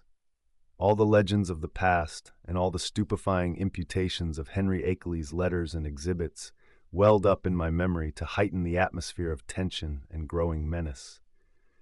The purpose of my visit and the frightful abnormalities it postulated struck me all at once with a chill sensation that nearly overbalanced my ardor for strange delvings. My guide must have noticed my disturbed attitude, for as the road grew wilder and more irregular, and our motions slower and more jolting, his occasional pleasant comments expanded into a steadier flow of discourse. He spoke of the beauty and weirdness of the country, and revealed some acquaintance with the folklore studies of my prospective host. From his polite questions, it was obvious that he knew I had come for a scientific purpose, and that I was bringing data of some importance, but he gave no sign of appreciating the depth and awfulness of the knowledge which Akely had finally reached. His manner was so cheerful, normal, and urbane that his remarks ought to have calmed and reassured me, but oddly enough, I felt only the more disturbed as we bumped and veered onward into the unknown wilderness of hills and woods. At times it seemed as if he were pumping me to see what I knew of the monstrous secrets of the place, and with every fresh utterance that vague, teasing, baffling familiarity in his voice increased. It was not an ordinary or healthy familiarity despite the thoroughly wholesome and cultivated nature of the voice. I somehow linked it with forgotten nightmares, and felt that I might go mad if I recognized it. If any good excuse had existed, I think I would have turned back from my visit. As it was, I could not well do so, and it occurred to me that a cool, scientific conversation with Akeley himself after my arrival would help greatly to pull me together. Besides, there was a strangely calming element of cosmic beauty in the hypnotic landscape through which we climbed and plunged fantastically. Time had lost itself in the labyrinths behind, and around us stretched only the flowering waves of fairy and the recaptured loveliness of vanished centuries, the hoary groves, the untainted pastures edged with gay autumnal blossoms, and at vast intervals, the small brown farmsteads nestling amidst huge trees beneath vertical precipices of fragrant briar and meadow grass. Even the sunlight assumed a supernal glamour, as if some special atmosphere or exhalation mantled the whole region. I had seen nothing like it before save in the magic vistas that sometimes form the backgrounds of Italian primitives. Sodoma and Leonardo conceived such expanses, but only in the distance, and through the vaultings of Renaissance arcades. We were now burrowing bodily through the midst of the picture, and I seemed to find in its necromancy a thing I had innately known or inherited, and for which I had always been vainly searching. Suddenly, after rounding an obtuse angle at the top of a sharp ascent, the car came to a standstill. On my left, across a well-kept lawn which stretched to the road and flaunted a border of whitewashed stones, rose a white 2.5-story house of unusual size and elegance for the region, with a congeries of contiguous or arcade-linked barns, sheds, and windmill behind and to the right. I recognized it at once from the snapshot I had received, and was not surprised to see the name of Henry Akely on the galvanized iron mailbox near the road. For some distance back of the house a level stretch of marshy and sparsely wooded land extended, beyond which soared a steep, thickly forested hillside, ending in a jagged, leafy crest. This latter, I knew, was the summit of Dark Mountain, halfway up which we must have climbed already. Alighting from the car and taking my valise, Noyes asked me to wait while he went in and notified Akeley of my advent. He himself, he added, had important business elsewhere, and could not stop for more than a moment. As he briskly walked up the path to the house, I climbed out of the car myself, wishing to stretch my legs a little before settling down to a sedentary conversation. My feeling of nervousness and tension had risen to a maximum again now that I was on the actual scene of the morbid beleaguering described so hauntingly in Akeley's letters, and I honestly dreaded the coming discussions which were to link me with such alien and forbidden worlds. Close contact with the utterly bizarre is often more terrifying than inspiring, and it did not cheer me to think that this very bit of dusty road was the place where those monstrous tracks and that foetid green ichor had been found after moonless nights of fear and death. Idly I noticed that none of Akeley's dogs seemed to be about. Had he sold them all as soon as the outer ones made peace with him? Try as I might, I could not have the same confidence in the depth and sincerity of that peace which appeared in Akeley's final and queerly different letter. After all, he was a man of much simplicity and with little worldly experience. Was there not, perhaps, some deep and sinister undercurrent beneath the surface of the new alliance? Led by my thoughts, my eyes turned downward to the powdery road surface which had held such hideous testimonies. The last few days had been dry, and tracks of all sorts cluttered the rutted, irregular highway, despite the unfrequented nature of the district. With a vague curiosity, I began to trace the outline of some of the heterogeneous impressions, trying meanwhile to curb the flights of macabre fancy which the place and its memories suggested.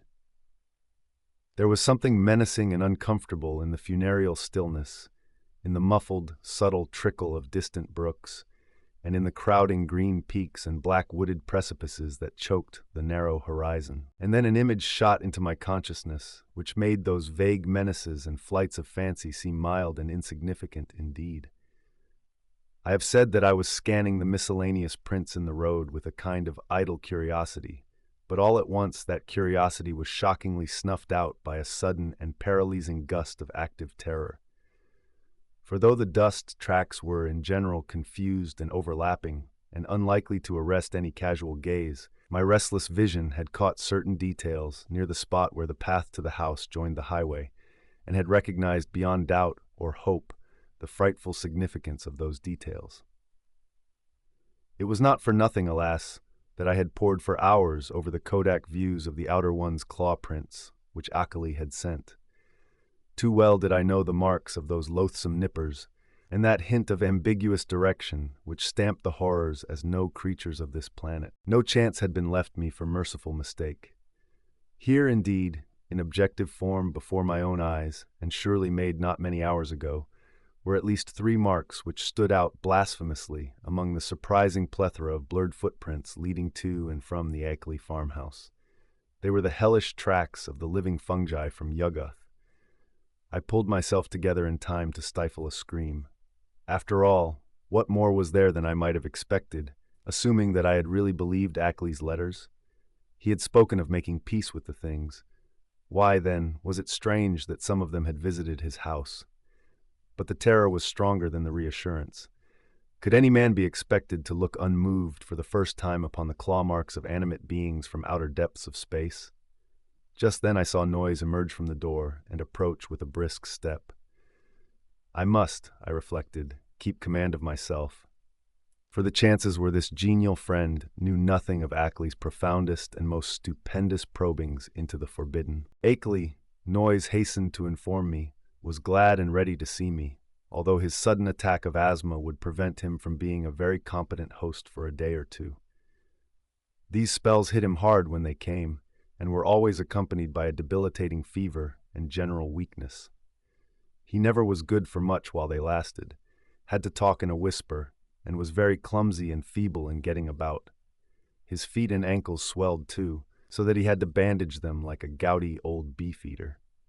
Today he was in rather bad shape, so that I would have to attend very largely to my own needs, but he was none the less eager for conversation.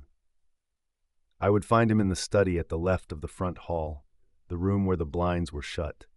He had to keep the sunlight out when he was ill, for his eyes were very sensitive. As Noyes bade me adieu and rode off northward in his car, I began to walk slowly toward the house. The door had been left ajar for me, but before approaching and entering, I cast a searching glance around the whole place, trying to decide what had struck me as so intangibly queer about it. The barns and sheds looked trimly prosaic enough, and I noticed Akeley's battered Ford in its capacious, unguarded shelter. Then the secret of the queerness reached me. It was the total silence. Ordinarily, a farm is at least moderately murmurous from its various kinds of livestock, but here all signs of life were missing. What of the hens and the hogs?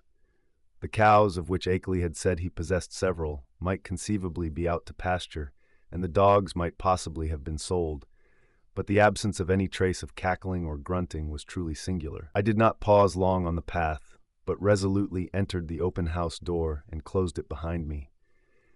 It had cost me a distinct psychological effort to do so, and now that I was shut inside, I had a momentary longing for precipitate retreat. Not that the place was in the least sinister in visual suggestion. On the contrary, I thought the graceful, late colonial hallway very tasteful and wholesome, and admired the evident breeding of the man who had furnished it. What made me wish to flee was something very attenuated and indefinable. Perhaps it was a certain odd odor which I thought I noticed, though I well knew how common musty odors are in even the best of ancient farmhouses. Chapter 7. Refusing to let these cloudy qualms overmaster me, I recalled Noyes' instructions and pushed open the six-paneled, brass-latched white door on my left. The room beyond was darkened, as I had known before, and as I entered it I noticed that the queer odor was stronger there.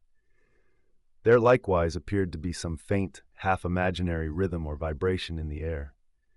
For a moment the closed blinds allowed me to see very little, but then a kind of apologetic hacking or whispering sound drew my attention to a great easy chair in the farther, darker corner of the room.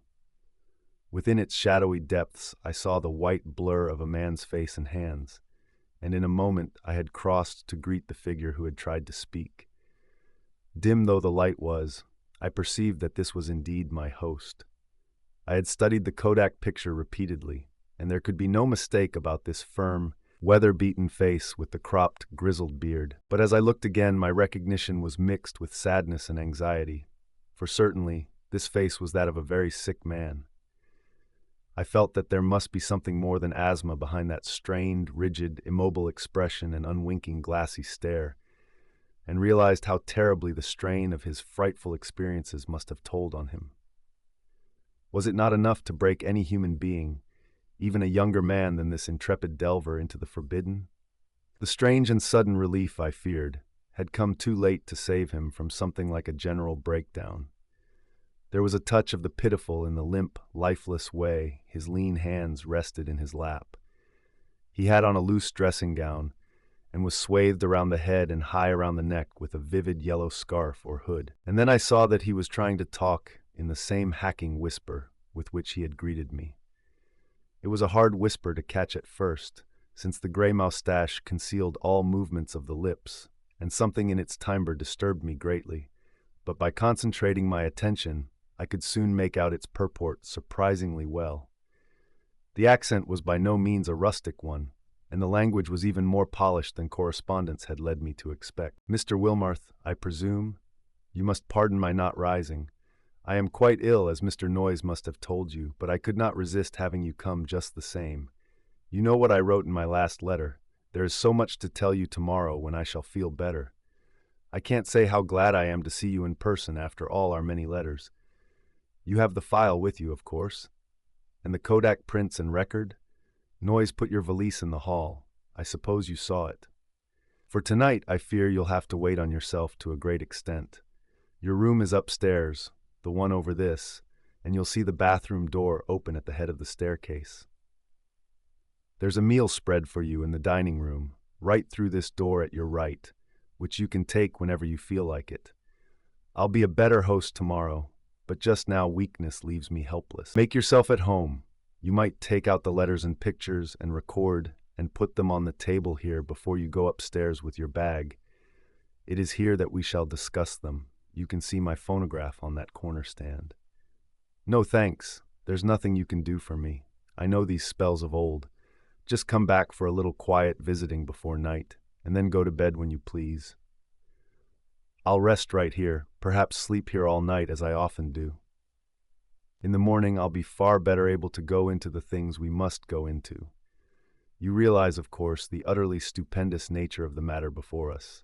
To us, as to only a few men on this earth, there will be opened up gulfs of time and space and knowledge beyond anything within the conception of human science and philosophy. Do you know that Einstein is wrong, and that certain objects and forces can move with a velocity greater than that of light? With proper aid, I expect to go backward and forward in time, and actually see and feel the earth of remote past and future epochs. You can't imagine the degree to which those beings have carried science. There is nothing they can't do with the mind and body of living organisms. I expect to visit other planets, and even other stars and galaxies. The first trip will be to Yuggoth, the nearest world fully peopled by the beings. It is a strange dark orb at the very rim of our solar system, unknown to earthly astronomers as yet. But I must have written you about this. At the proper time, you know, the beings there will direct thought currents toward us and cause it to be discovered, or perhaps let one of their human allies give the scientists a hint. There are mighty cities on Yuggoth, great tiers of terraced towers built of black stone like the specimen I tried to send you. That came from Yuggoth. The sun shines there no brighter than a star, but the beings need no light. They have other, subtler senses and put no windows in their great houses and temples. Light even hurts and hampers and confuses them, for it does not exist at all in the black cosmos outside time and space where they came from originally. To visit Yuggoth would drive any weak man mad, yet I am going there.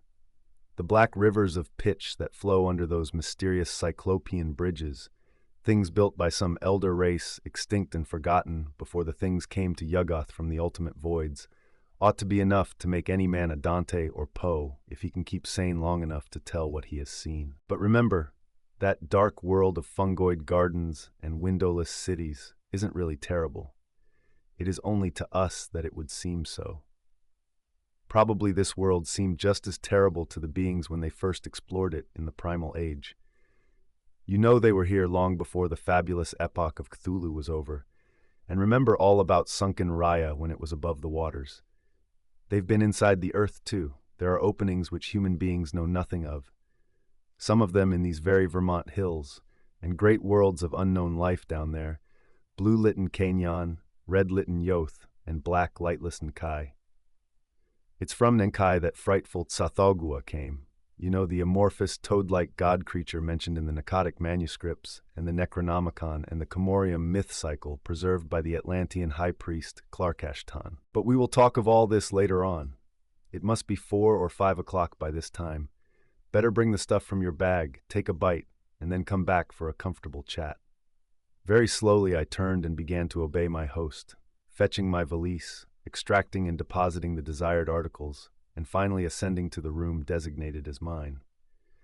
With the memory of that roadside claw print fresh in my mind, Akeley's whispered paragraphs had affected me queerly, and the hints of familiarity with this unknown world of fungus life, forbidden Yuggoth, made my flesh creep more than I cared to own. I was tremendously sorry about Akeley's illness, but had to confess that his hoarse whisper had a hateful as well as pitiful quality. If only he wouldn't gloat so about Yuggoth and its black secret. My room proved a very pleasant and well-furnished one, devoid alike of the musty odor and disturbing sense of vibration, and after leaving my valise there I descended again to greet Akely and take the lunch he had set out for me. The dining room was just beyond the study, and I saw that a kitchen L extended still farther in the same direction. On the dining table, an ample array of sandwiches, cake, and cheese awaited me, and a thermos bottle beside a cup and saucer testified that hot coffee had not been forgotten. After a well-relished meal, I poured myself a liberal cup of coffee, but found that the culinary standard had suffered a lapse in this one detail. My first spoonful revealed a faintly unpleasant acrid taste, so that I did not take more. Throughout the lunch, I thought of Akely sitting silently in the great chair in the darkened next room. Once I went in to beg him to share the repast, but he whispered that he could eat nothing as yet. Later on, just before he slept, he would take some malted milk, all he ought to have that day. After lunch, I insisted on clearing the dishes away and washing them in the kitchen sink, incidentally emptying the coffee which I had not been able to appreciate. Then, returning to the darkened study, I drew up a chair near my host's corner and prepared for such conversation as he might feel inclined to conduct. The letters, pictures, and record were still on the large center table, but for the nonce we did not have to draw upon them. Before long, I forgot even the bizarre odor and curious suggestions of vibration. I have said that there were things in some of Akeley's letters, especially the second and most voluminous one, which I would not dare to quote or even form into words on paper. This hesitancy applies with still greater force to the things I heard whispered that evening in the darkened room among the lonely haunted hills. Of the extent of the cosmic horrors unfolded by that raucous voice, I cannot even hint. He had known hideous things before, but what he had learned since making his pact with the outside things was almost too much for sanity to bear. Even now I absolutely refuse to believe what he implied about the constitution of ultimate infinity, the juxtaposition of dimensions, and the frightful position of our known cosmos of space and time in the unending chain of linked cosmos atoms which makes up the immediate supercosmos of curves, angles, and material and semi-material electronic organization. Never was a sane man more dangerously close to the arcana of basic entity. Never was an organic brain nearer to utter annihilation in the chaos that transcends form and force and symmetry. I learned whence Cthulhu first came, and why half the great temporary stars of history had flared forth.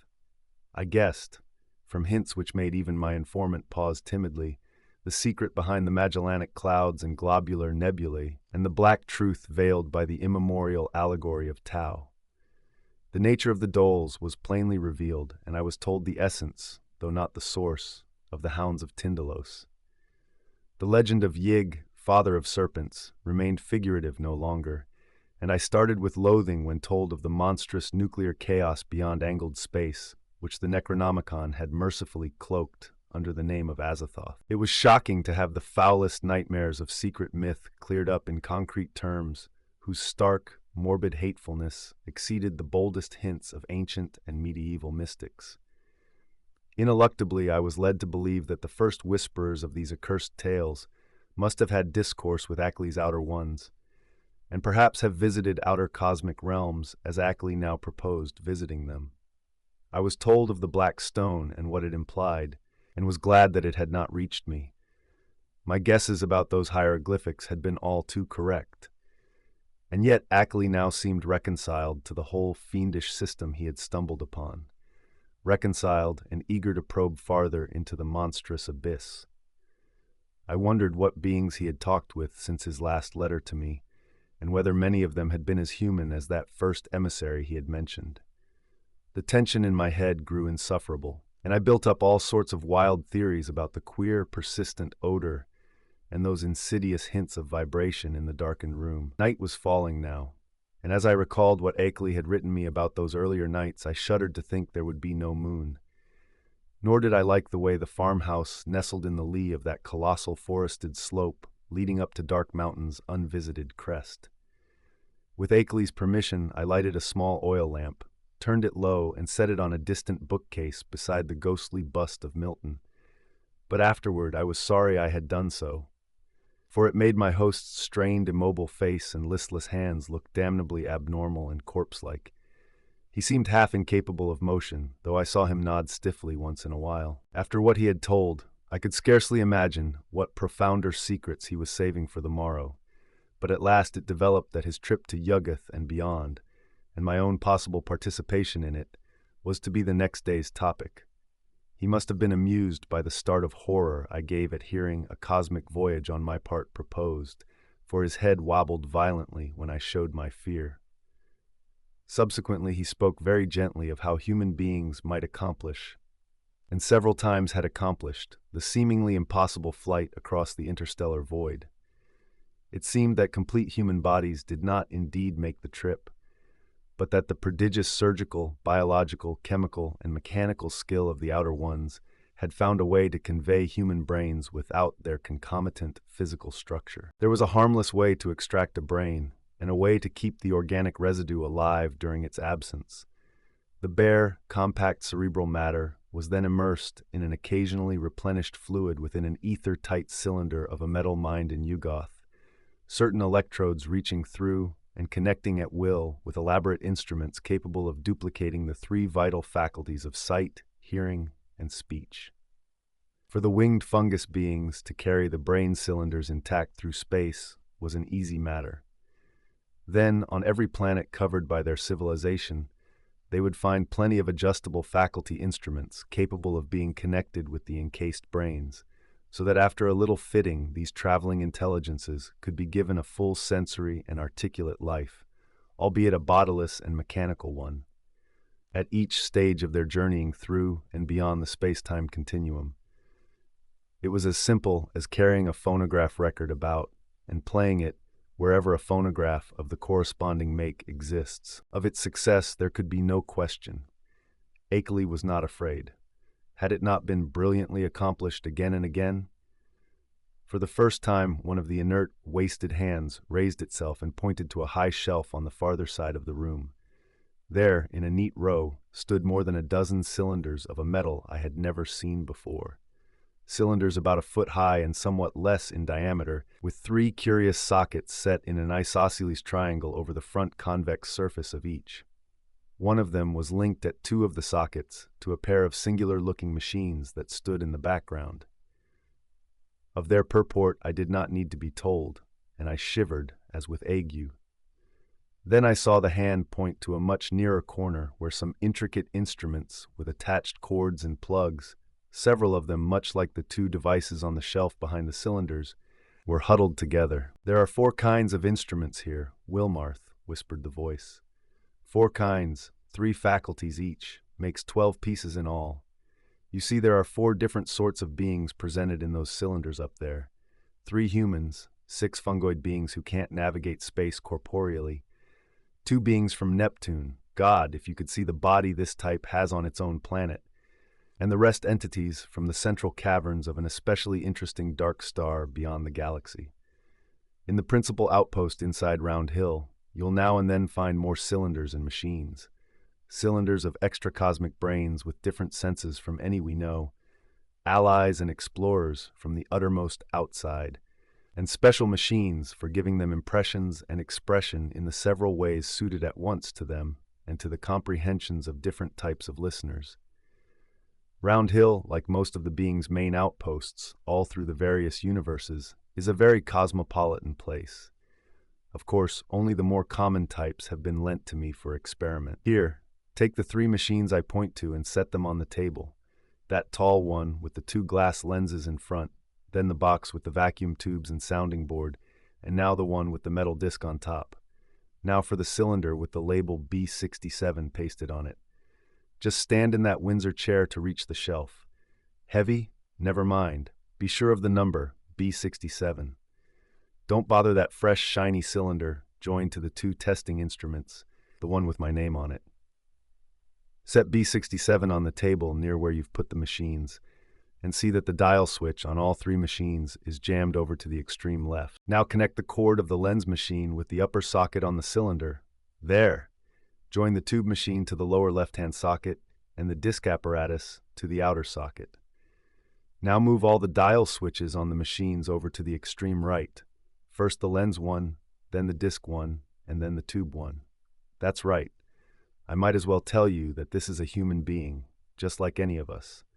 I'll give you a taste of some of the others tomorrow. To this day, I do not know why I obeyed those whispers so slavishly, or whether I thought Akeley was mad or sane. After what had gone before, I ought to have been prepared for anything. But this mechanical mummery seemed so like the typical vagaries of crazed inventors and scientists that it struck a chord of doubt which even the preceding discourse had not excited. What the whisperer implied was beyond all human belief. Yet were not the other things still farther beyond, and less preposterous only because of their remoteness from tangible concrete proof? As my mind reeled amidst this chaos, I became conscious of a mixed grating and whirring from all three machines lately linked to the cylinder, a grating and whirring which soon subsided into a virtual noiselessness. What was about to happen? Was I to hear a voice? And if so, what proof would I have that it was not some cleverly concocted radio device talked into by a concealed but closely watching speaker?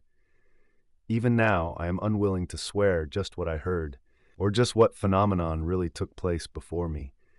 But something certainly seemed to take place. To be brief and plain, the machine with the tubes and sound box began to speak, and with a point and intelligence which left no doubt that the speaker was actually present and observing us.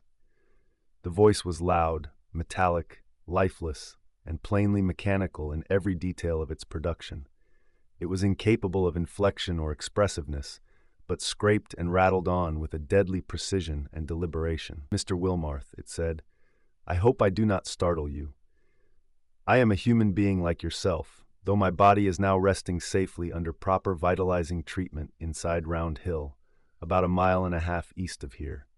I myself am here with you. My brain is in that cylinder, and I see, hear, and speak through these electronic vibrators. In a week, I am going across the void as I have been many times before, and I expect to have the pleasure of Mr. Akeley's company. I wish I might have yours as well, for I know you by sight and reputation, and have kept close track of your correspondence with our friend. I am, of course, one of the men who have become allied with the outside beings visiting our planet. I met them first in the Himalayas and have helped them in various ways. In return, they have given me experiences such as few men have ever had. Do you realize what it means when I say I have been on 37 different celestial bodies, planets, dark stars, and less definable objects, including 8 outside our galaxy and 2 outside the curved cosmos of space and time? All this has not harmed me in the least. My brain has been removed from my body by fissions so adroit that it would be crude to call the operation surgery. The visiting beings have methods which make these extractions easy and almost normal, and one's body never ages when the brain is out of it.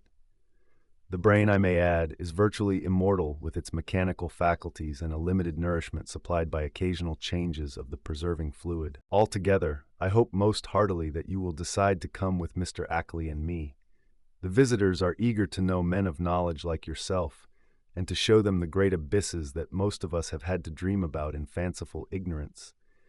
It may seem strange at first to meet them, but I know you will be above minding that.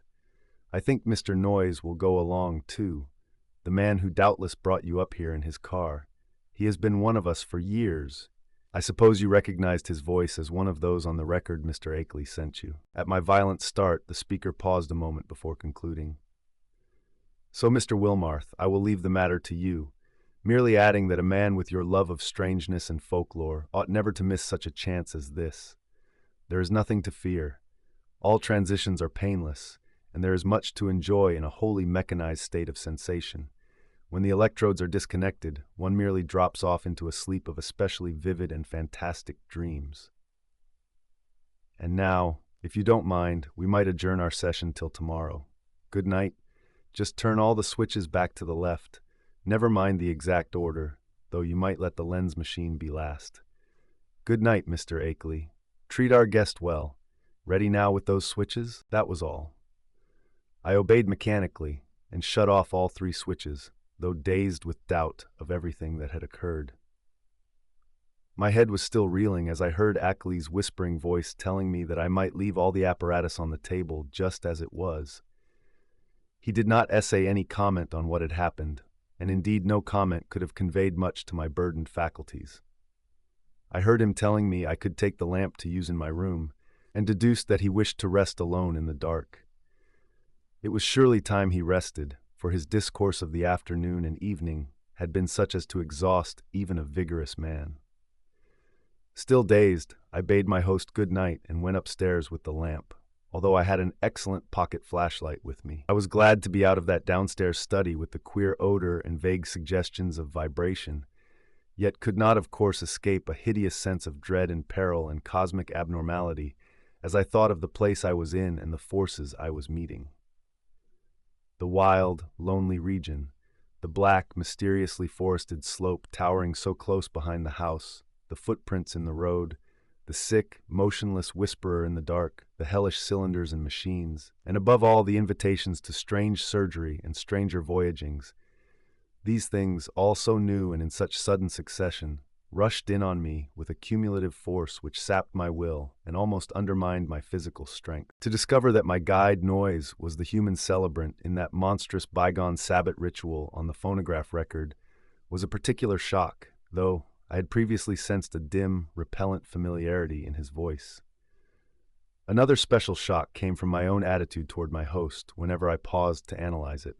For much as I had instinctively liked Akely as revealed in his correspondence, I now found that he filled me with a distinct repulsion. His illness ought to have excited my pity, but instead it gave me a kind of shudder. He was so rigid and inert and corpse-like, and that incessant whispering was so hateful and unhuman. It occurred to me that this whispering was different from anything else of the kind I had ever heard, that despite the curious motionlessness of the speaker's moustache-screened lips, it had a latent strength and carrying power remarkable for the wheezings of an asthmatic. I had been able to understand the speaker when wholly across the room, and once or twice it had seemed to me that the faint but penetrant sounds represented not so much weakness as deliberate repression. For what reason I could not guess. From the first I had felt a disturbing quality in their timbre. Now, when I tried to weigh the matter, I thought I could trace this impression to a kind of subconscious familiarity, like that which had made Noyes's voice so hazily ominous. But when or where I had encountered the thing it hinted at was more than I could tell. One thing was certain: I would not spend another night here. My scientific zeal had vanished amidst fear and loathing, and I felt nothing now but a wish to escape from this net of morbidity and unnatural revelation. I knew enough now. It must indeed be true that cosmic linkages do exist, but such things are surely not meant for normal human beings to meddle with. Blasphemous influences seemed to surround me and press chokingly upon my senses. Sleep, I decided, would be out of the question, so I merely extinguished the lamp and threw myself on the bed fully dressed. No doubt it was absurd, but I kept ready for some unknown emergency, gripping in my right hand the revolver I had brought along, and holding the pocket flashlight in my left. Not a sound came from below, and I could imagine how my host was sitting there with cadaverous stiffness in the dark. Somewhere I heard a clock ticking, and was vaguely grateful for the normality of the sound. It reminded me, though, of another thing about the region which disturbed me: the total absence of animal life. There were certainly no farm beasts about, and now I realized that even the accustomed night noises of wild living things were absent. Except for the sinister trickle of distant unseen waters, that stillness was anomalous, interplanetary, and I wondered what star-spawned, intangible blight could be hanging over the region.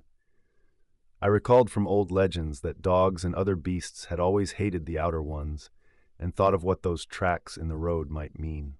Chapter 8. Do not ask me how long my unexpected lapse into slumber lasted, or how much of what ensued was sheer dream.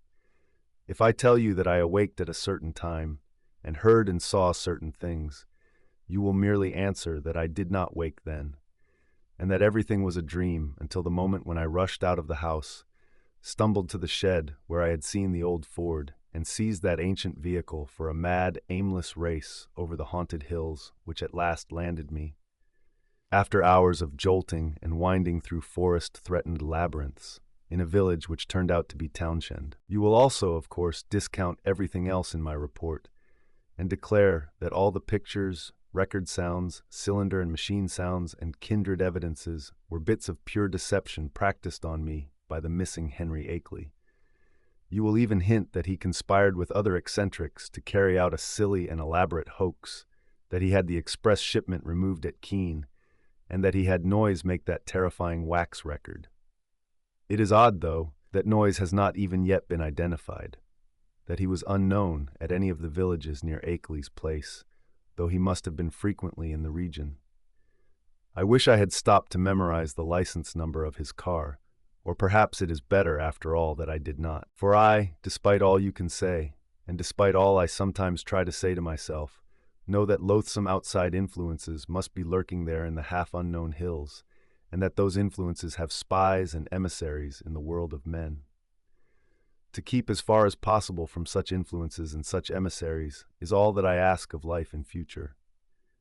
When my frantic story sent a sheriff's posse out to the farmhouse, Akeley was gone without leaving a trace. His loose dressing gown, yellow scarf, and foot bandages lay on the study floor near his corner easy chair, and it could not be decided whether any of his other apparel had vanished with him. The dogs and livestock were indeed missing, and there were some curious bullet holes both on the house's exterior and on some of the walls within, but beyond this nothing unusual could be detected. No cylinders or machines, none of the evidences I had brought in my valise, no queer odor or vibration sense, no footprints in the road, and none of the problematical things I glimpsed at the very last. I stayed a week in Brattleboro after my escape, making inquiries among people of every kind who had known Akely, and the results convinced me that the matter is no figment of dream or delusion. Akeley's queer purchases of dogs and ammunition and chemicals, and the cutting of his telephone wires, are matters of record, while all who knew him, including his son in California, concede that his occasional remarks on strange studies had a certain consistency. Solid citizens believe he was mad, and unhesitatingly pronounce all reported evidences mere hoaxes devised with insane cunning and perhaps abetted by eccentric associates. But the lowlier country folk sustain his statements in every detail. He had showed some of these rustics his photographs and black stone, and had played the hideous record for them, and they all said the footprints and buzzing voice were like those described in ancestral legends. They said, too, that suspicious sights and sounds had been noticed increasingly around Akeley's house after he found the black stone, and that the place was now avoided by everybody except the mailman and other casual, tough-minded people. Dark Mountain and Round Hill were both notoriously haunted spots, and I could find no one who had ever closely explored either. Occasional disappearances of natives throughout the district's history were well attested, and these now included the semi-vagabond Walter Brown, whom Akeley's letters had mentioned. I even came upon one farmer who thought he had personally glimpsed one of the queer bodies at flood time in the swollen West River, but his tale was too confused to be really valuable. When I left Brattleboro, I resolved never to go back to Vermont, and I feel quite certain I shall keep my resolution. Those wild hills are surely the outpost of a frightful cosmic race, as I doubt all the less since reading that a new ninth planet has been glimpsed beyond Neptune, just as those influences had said it would be glimpsed.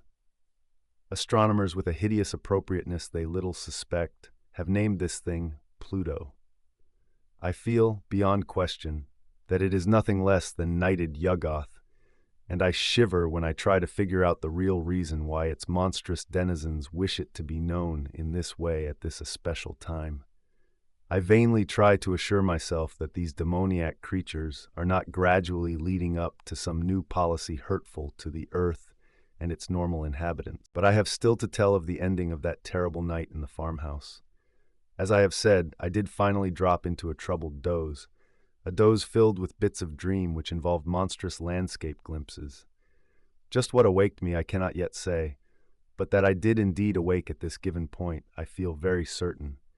My first confused impression was of stealthily creaking floorboards in the hall outside my door, and of a clumsy, muffled fumbling at the latch. This, however, ceased almost at once, so that my really clear impressions began with the voices heard from the study below. There seemed to be several speakers, and I judged that they were controversially engaged. By the time I had listened a few seconds, I was broad awake, for the nature of the voices was such as to make all thought of sleep ridiculous. The tones were curiously varied, and no one who had listened to that accursed phonograph record could harbor any doubts about the nature of at least two of them. Hideous though the idea was, I knew that I was under the same roof with nameless things from abysmal space, for those two voices were unmistakably the blasphemous buzzings which the outside beings used in their communication with men. The two were individually different in pitch, accent, and tempo, but they were both of the same damnable general kind. A third voice was indubitably that of a mechanical utterance machine connected with one of the detached brains in the cylinders.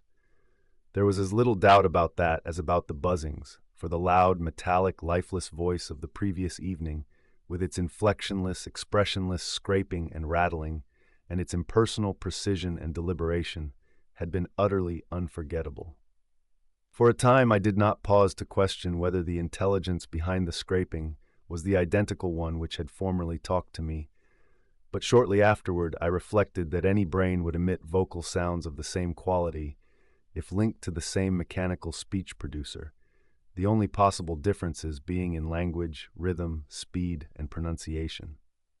To complete the eldritch colloquy, there were two actually human voices, one the crude speech of an unknown and evidently rustic man, and the other the suave Bostonian tones of my erstwhile guide Noyes. As I tried to catch the words which the stoutly fashioned floor so bafflingly intercepted, I was also conscious of a great deal of stirring and scratching and shuffling in the room below, so that I could not escape the impression that it was full of living beings, many more than the few whose speech I could single out.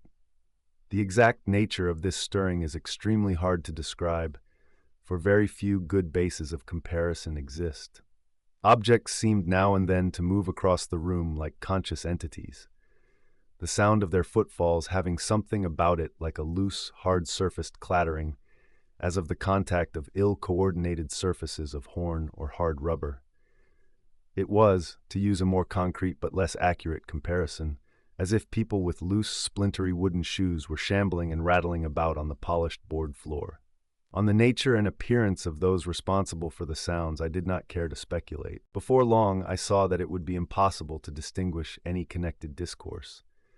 Isolated words, including the names of Akeley and myself, now and then floated up, especially when uttered by the mechanical speech producer, but their true significance was lost for want of continuous context. Today I refused to form any definite deductions from them, and even their frightful effect on me was one of suggestion rather than of revelation. A terrible and abnormal conclave, I felt certain, was assembled below me, but for what shocking deliberations I could not tell. It was curious how this unquestioned sense of the malign and the blasphemous pervaded me, despite Akeley's assurances of the outsider's friendliness. With patient listening, I began to distinguish clearly between voices, even though I could not grasp much of what any of the voices said. I seemed to catch certain typical emotions behind some of the speakers.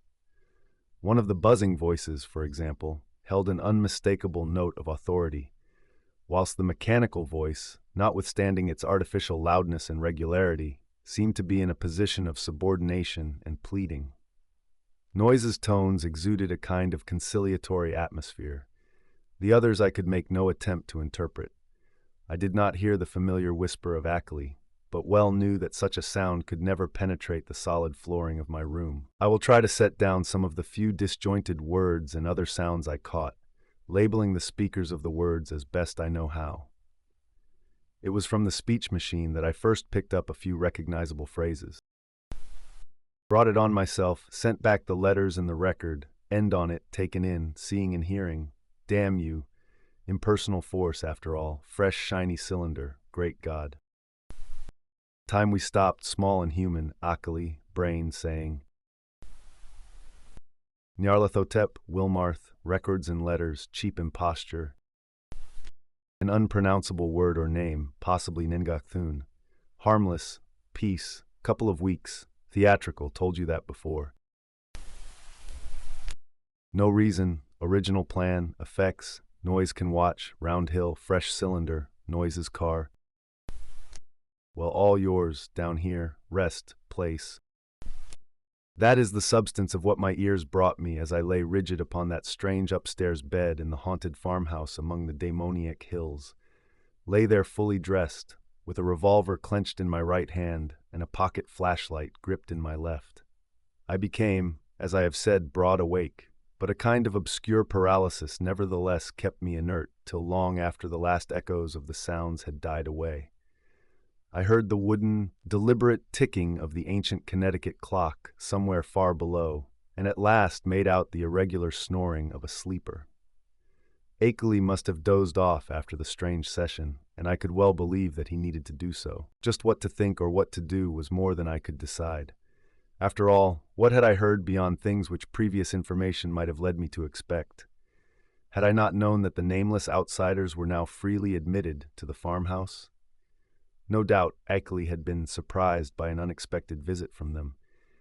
Yet something in that fragmentary discourse had chilled me immeasurably, raised the most grotesque and horrible doubts, and made me wish fervently that I might wake up and prove everything a dream.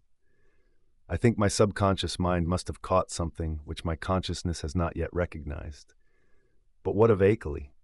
Was he not my friend, and would he not have protested if any harm were meant me?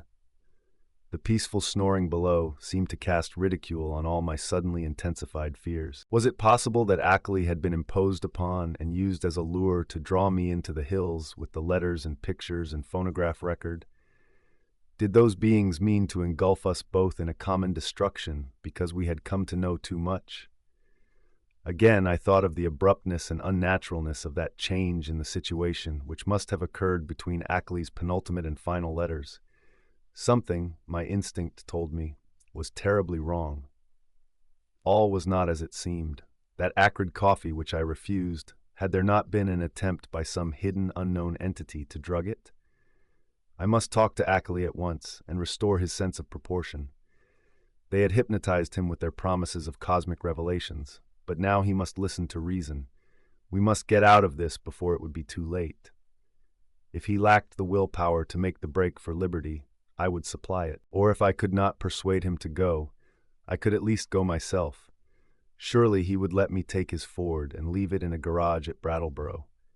I had noticed it in the shed, the door being left unlocked and open now that peril was deemed past, and I believed there was a good chance of its being ready for instant use. That momentary dislike of Akeley, which I had felt during and after the evening's conversation, was all gone now. He was in a position much like my own, and we must stick together. Knowing his indisposed condition, I hated to wake him at this juncture, but I knew that I must.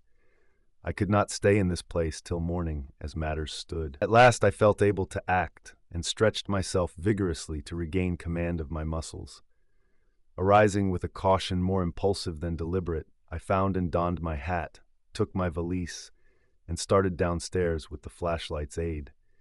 In my nervousness, I kept the revolver clutched in my right hand, being able to take care of both valise and flashlight with my left. Why I exerted these precautions I do not really know, since I was even then on my way to awaken the only other occupant of the house. As I half tiptoed down the creaking stairs to the lower hall, I could hear the sleeper more plainly, and noticed that he must be in the room on my left, the living room I had not entered. On my right was the gaping blackness of the study, in which I had heard the voices. Pushing open the unlatched door of the living room, I traced a path with the flashlight toward the source of the snoring, and finally turned the beams on the sleeper's face.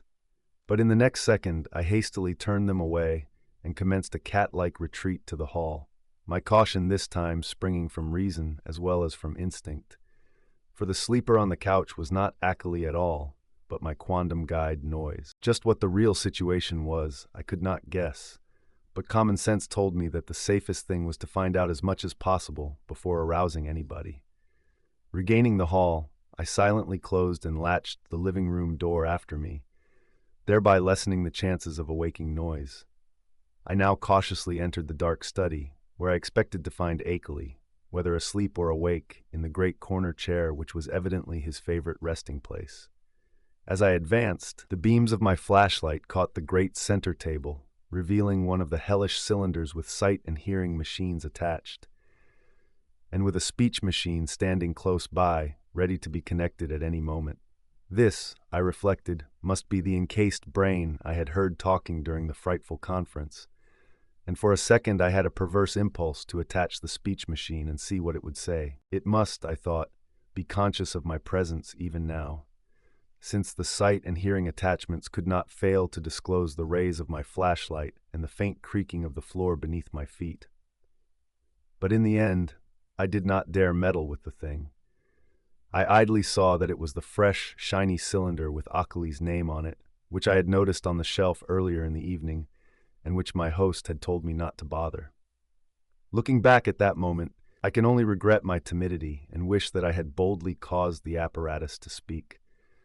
God knows what mysteries and horrible doubts and questions of identity it might have cleared up, but then it may be merciful that I let it alone. From the table I turned my flashlight to the corner where I thought Akeley was, but found to my perplexity that the great easy chair was empty of any human occupant asleep or awake.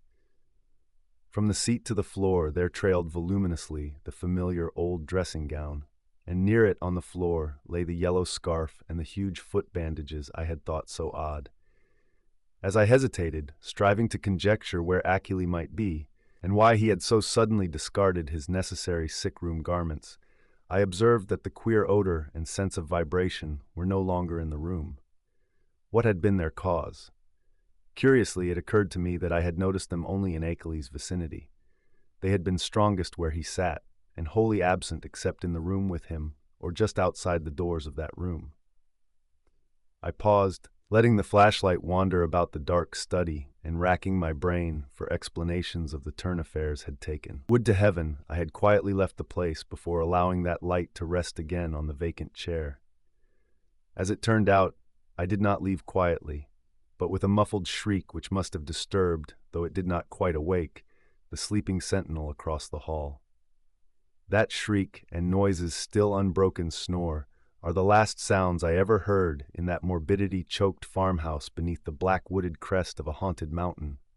That focus of transcosmic horror amidst the lonely green hills and curse-muttering brooks of a spectral rustic land. It is a wonder that I did not drop flashlight, valise, and revolver in my wild scramble, but somehow I failed to lose any of these. I actually managed to get out of that room and that house without making any further noise, to drag myself and my belongings safely into the old Ford in the shed, and to set that archaic vehicle in motion towards some unknown point of safety in the black, moonless night. The ride that followed was a piece of delirium out of Poe or Rimbaud or the drawings of Doré, but finally I reached Townshend. That is all. If my sanity is still unshaken, I am lucky. Sometimes I fear what the years will bring, especially since that new planet Pluto has been so curiously discovered. As I have implied, I let my flashlight return to the vacant easy chair after its circuit of the room, then noticing for the first time the presence of certain objects in the seat, made inconspicuous by the adjacent loose folds of the empty dressing gown. These are the objects, 3 in number, which the investigators did not find when they came later on. As I said at the outset, there was nothing of actual visual horror about them. The trouble was in what they led one to infer.